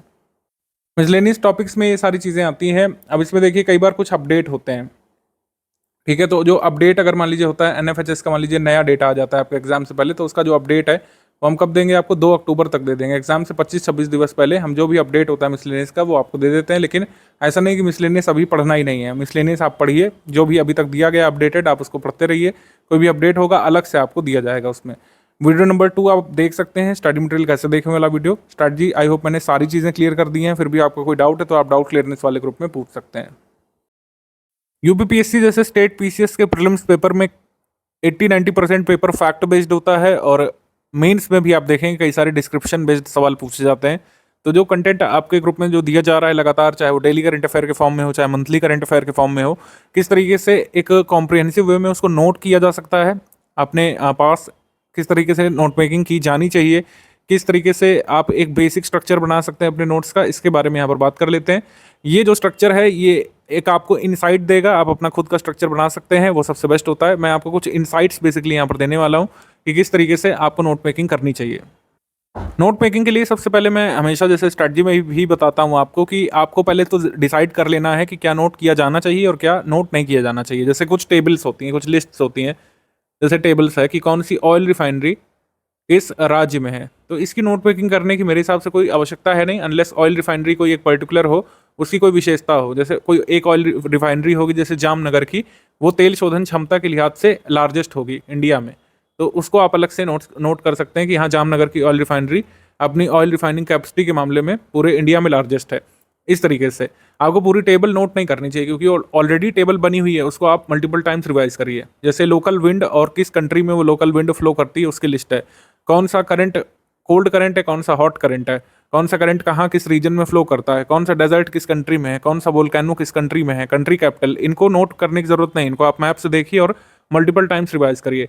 नोट मेकिंग करना चाहिए कोई ऐसा विषय वस्तु जो पैराग्राफ फॉर्म में दिया हो, जो डिस्क्रिप्शन जिसमें दिया हो, कई सारी डिटेल जिसमें दी हो, कई सारे आयाम हो उसके, उसको नोट करिए। जैसे कोई स्कीम आती है, जैसे सिकल सेल एनीमिया उन्मूलन कार्यक्रम जो आया था जुलाई 2023 में, इसको अनाउंस किया गया था। पहली बार इसको अनाउंस किया गया था बजट 2023-24 में, तो उसका यहाँ पे भी सिग्निफिकेंस है। तो सिकल सेल एनीमिया उन्मूलन कार्यक्रम पर हम यहाँ पर देखेंगे किस तरीके से नोट मेकिंग करनी चाहिए, और सिकल सेल डिसीज़ क्या है, इसको भी कैसे हम लोग शॉर्ट में शामिल कर सकते हैं। पूरी स्कीम और पूरा बेसिक जो सिकल सेल एनीमिया का है, इसको हमने पूरे पेज में यहाँ पे लिख लिया है, और पेज में जगह भी आप देख रहे हैं बच रही है। तो इस तरीके की नोट मेकिंग करनी है जो रेलिवेंट हो और क्रिस्प हो। इसमें अगर हम 4 पेज में इसको नोट करते हैं तो वो हमारे काम का नहीं रहता। नोट मेकिंग में आपको कंटेंट को शॉर्ट करना है, रेलिवेंट बनाना है, और काम की चीज़ें जो बिल्कुल आपको लर्न करनी चाहिए एग्जाम तक, बस वही नोट करना है। जैसे सिकल सेल एनीमिया की बात करें तो ये बेसिक यहाँ पर हमने बना लिया है। Sickle cell anaemia is what, तो आप थोड़े थोड़े पॉइंटर बना सकते हैं कि व्हाट, व्हाई, व्हेन, इफेक्ट और अदर डिटेल, तो ये हाईलाइटेड रहता है। तो जब आप रिवाइज करने जाते हैं तो बहुत अच्छी तरीके से आपको रिकॉल भी होता है, रिकॉल करने में हेल्प करता है इस तरीके का नोट। तो sickle cell anaemia is what, तो it is an RBC disorder. RBC यानी कि रेड ब्लड सेल्स जो हमारे होते हैं, रेड ब्लड कॉर्पसल्स या फिर लाल रक्त कोशिकाएं, उसको प्रभावित करता है, इसमें विकार आ जाता है।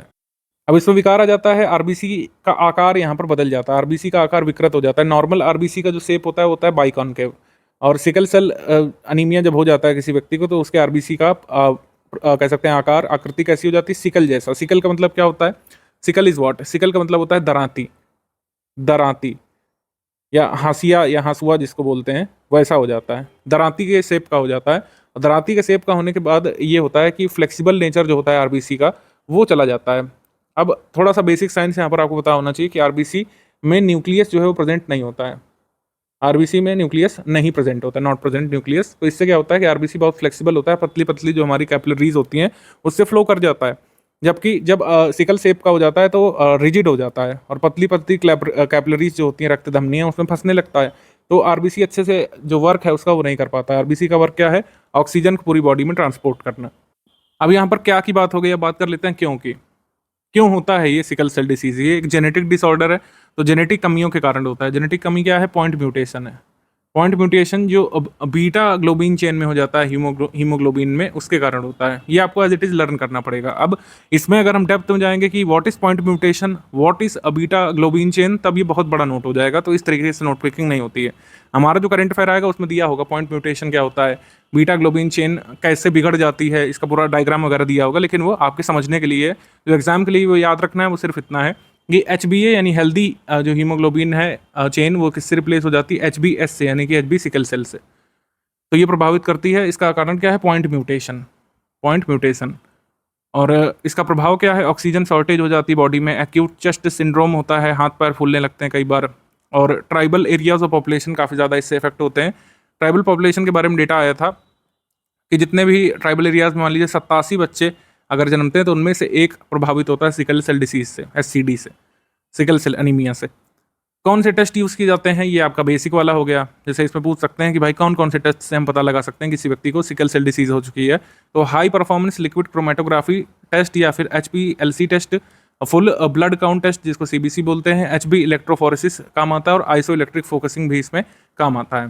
ठीक है, तो ये कुछ यहाँ पे टेस्ट होते हैं जो किए जा सकते हैं सिकल सेल डिसीज़ का पता लगाने के लिए। अब सिकल सेल को एलिमिनेट कैसे करना चाहती है भारत सरकार, सिकल सेल एनीमिया को खत्म करने के लिए उन्मूलन कार्यक्रम सबसे पहले अनाउंस किया गया था बजट 2023-24 में। और इसमें कहा गया था कि वर्ष 2047 तक, जब हम आज़ादी के 100 वर्ष पूरे कर रहे होंगे, तो भारत से सिकल सेल डिसीज़ को हमको एलिमिनेट कर देना है। अब इसमें कैसे करेंगे, अभी बताया गया कि 7 करोड़ लोगों की सबसे पहले स्क्रीनिंग की जाएगी, जिसको टेस्टिंग बोलते हैं, कि पहले टेस्ट तो करें कि आखिर कितने लोग सिकल सेल डिसीज से प्रभावित हैं। तो इसमें 0 से 40 वर्ष के लोगों को, कितने लोगों को, 7 करोड़ लोगों को यहाँ पे टेस्ट करेगी सरकार 3 सालों में। पहले साल में क्या होगा कि 0 से 18 वर्ष के लोगों की टेस्टिंग होगी, और बाकी बचे 2 सालों में पूरा 0 से 40 वर्ष की 7 करोड़ की जनसंख्या जितनी है उनको टेस्ट करेंगे। 7 करोड़ की जनसंख्या आप कैसे पता चली हमको, 7 करोड़ लोग जो 17 हाई फोकस स्टेट्स में हैं।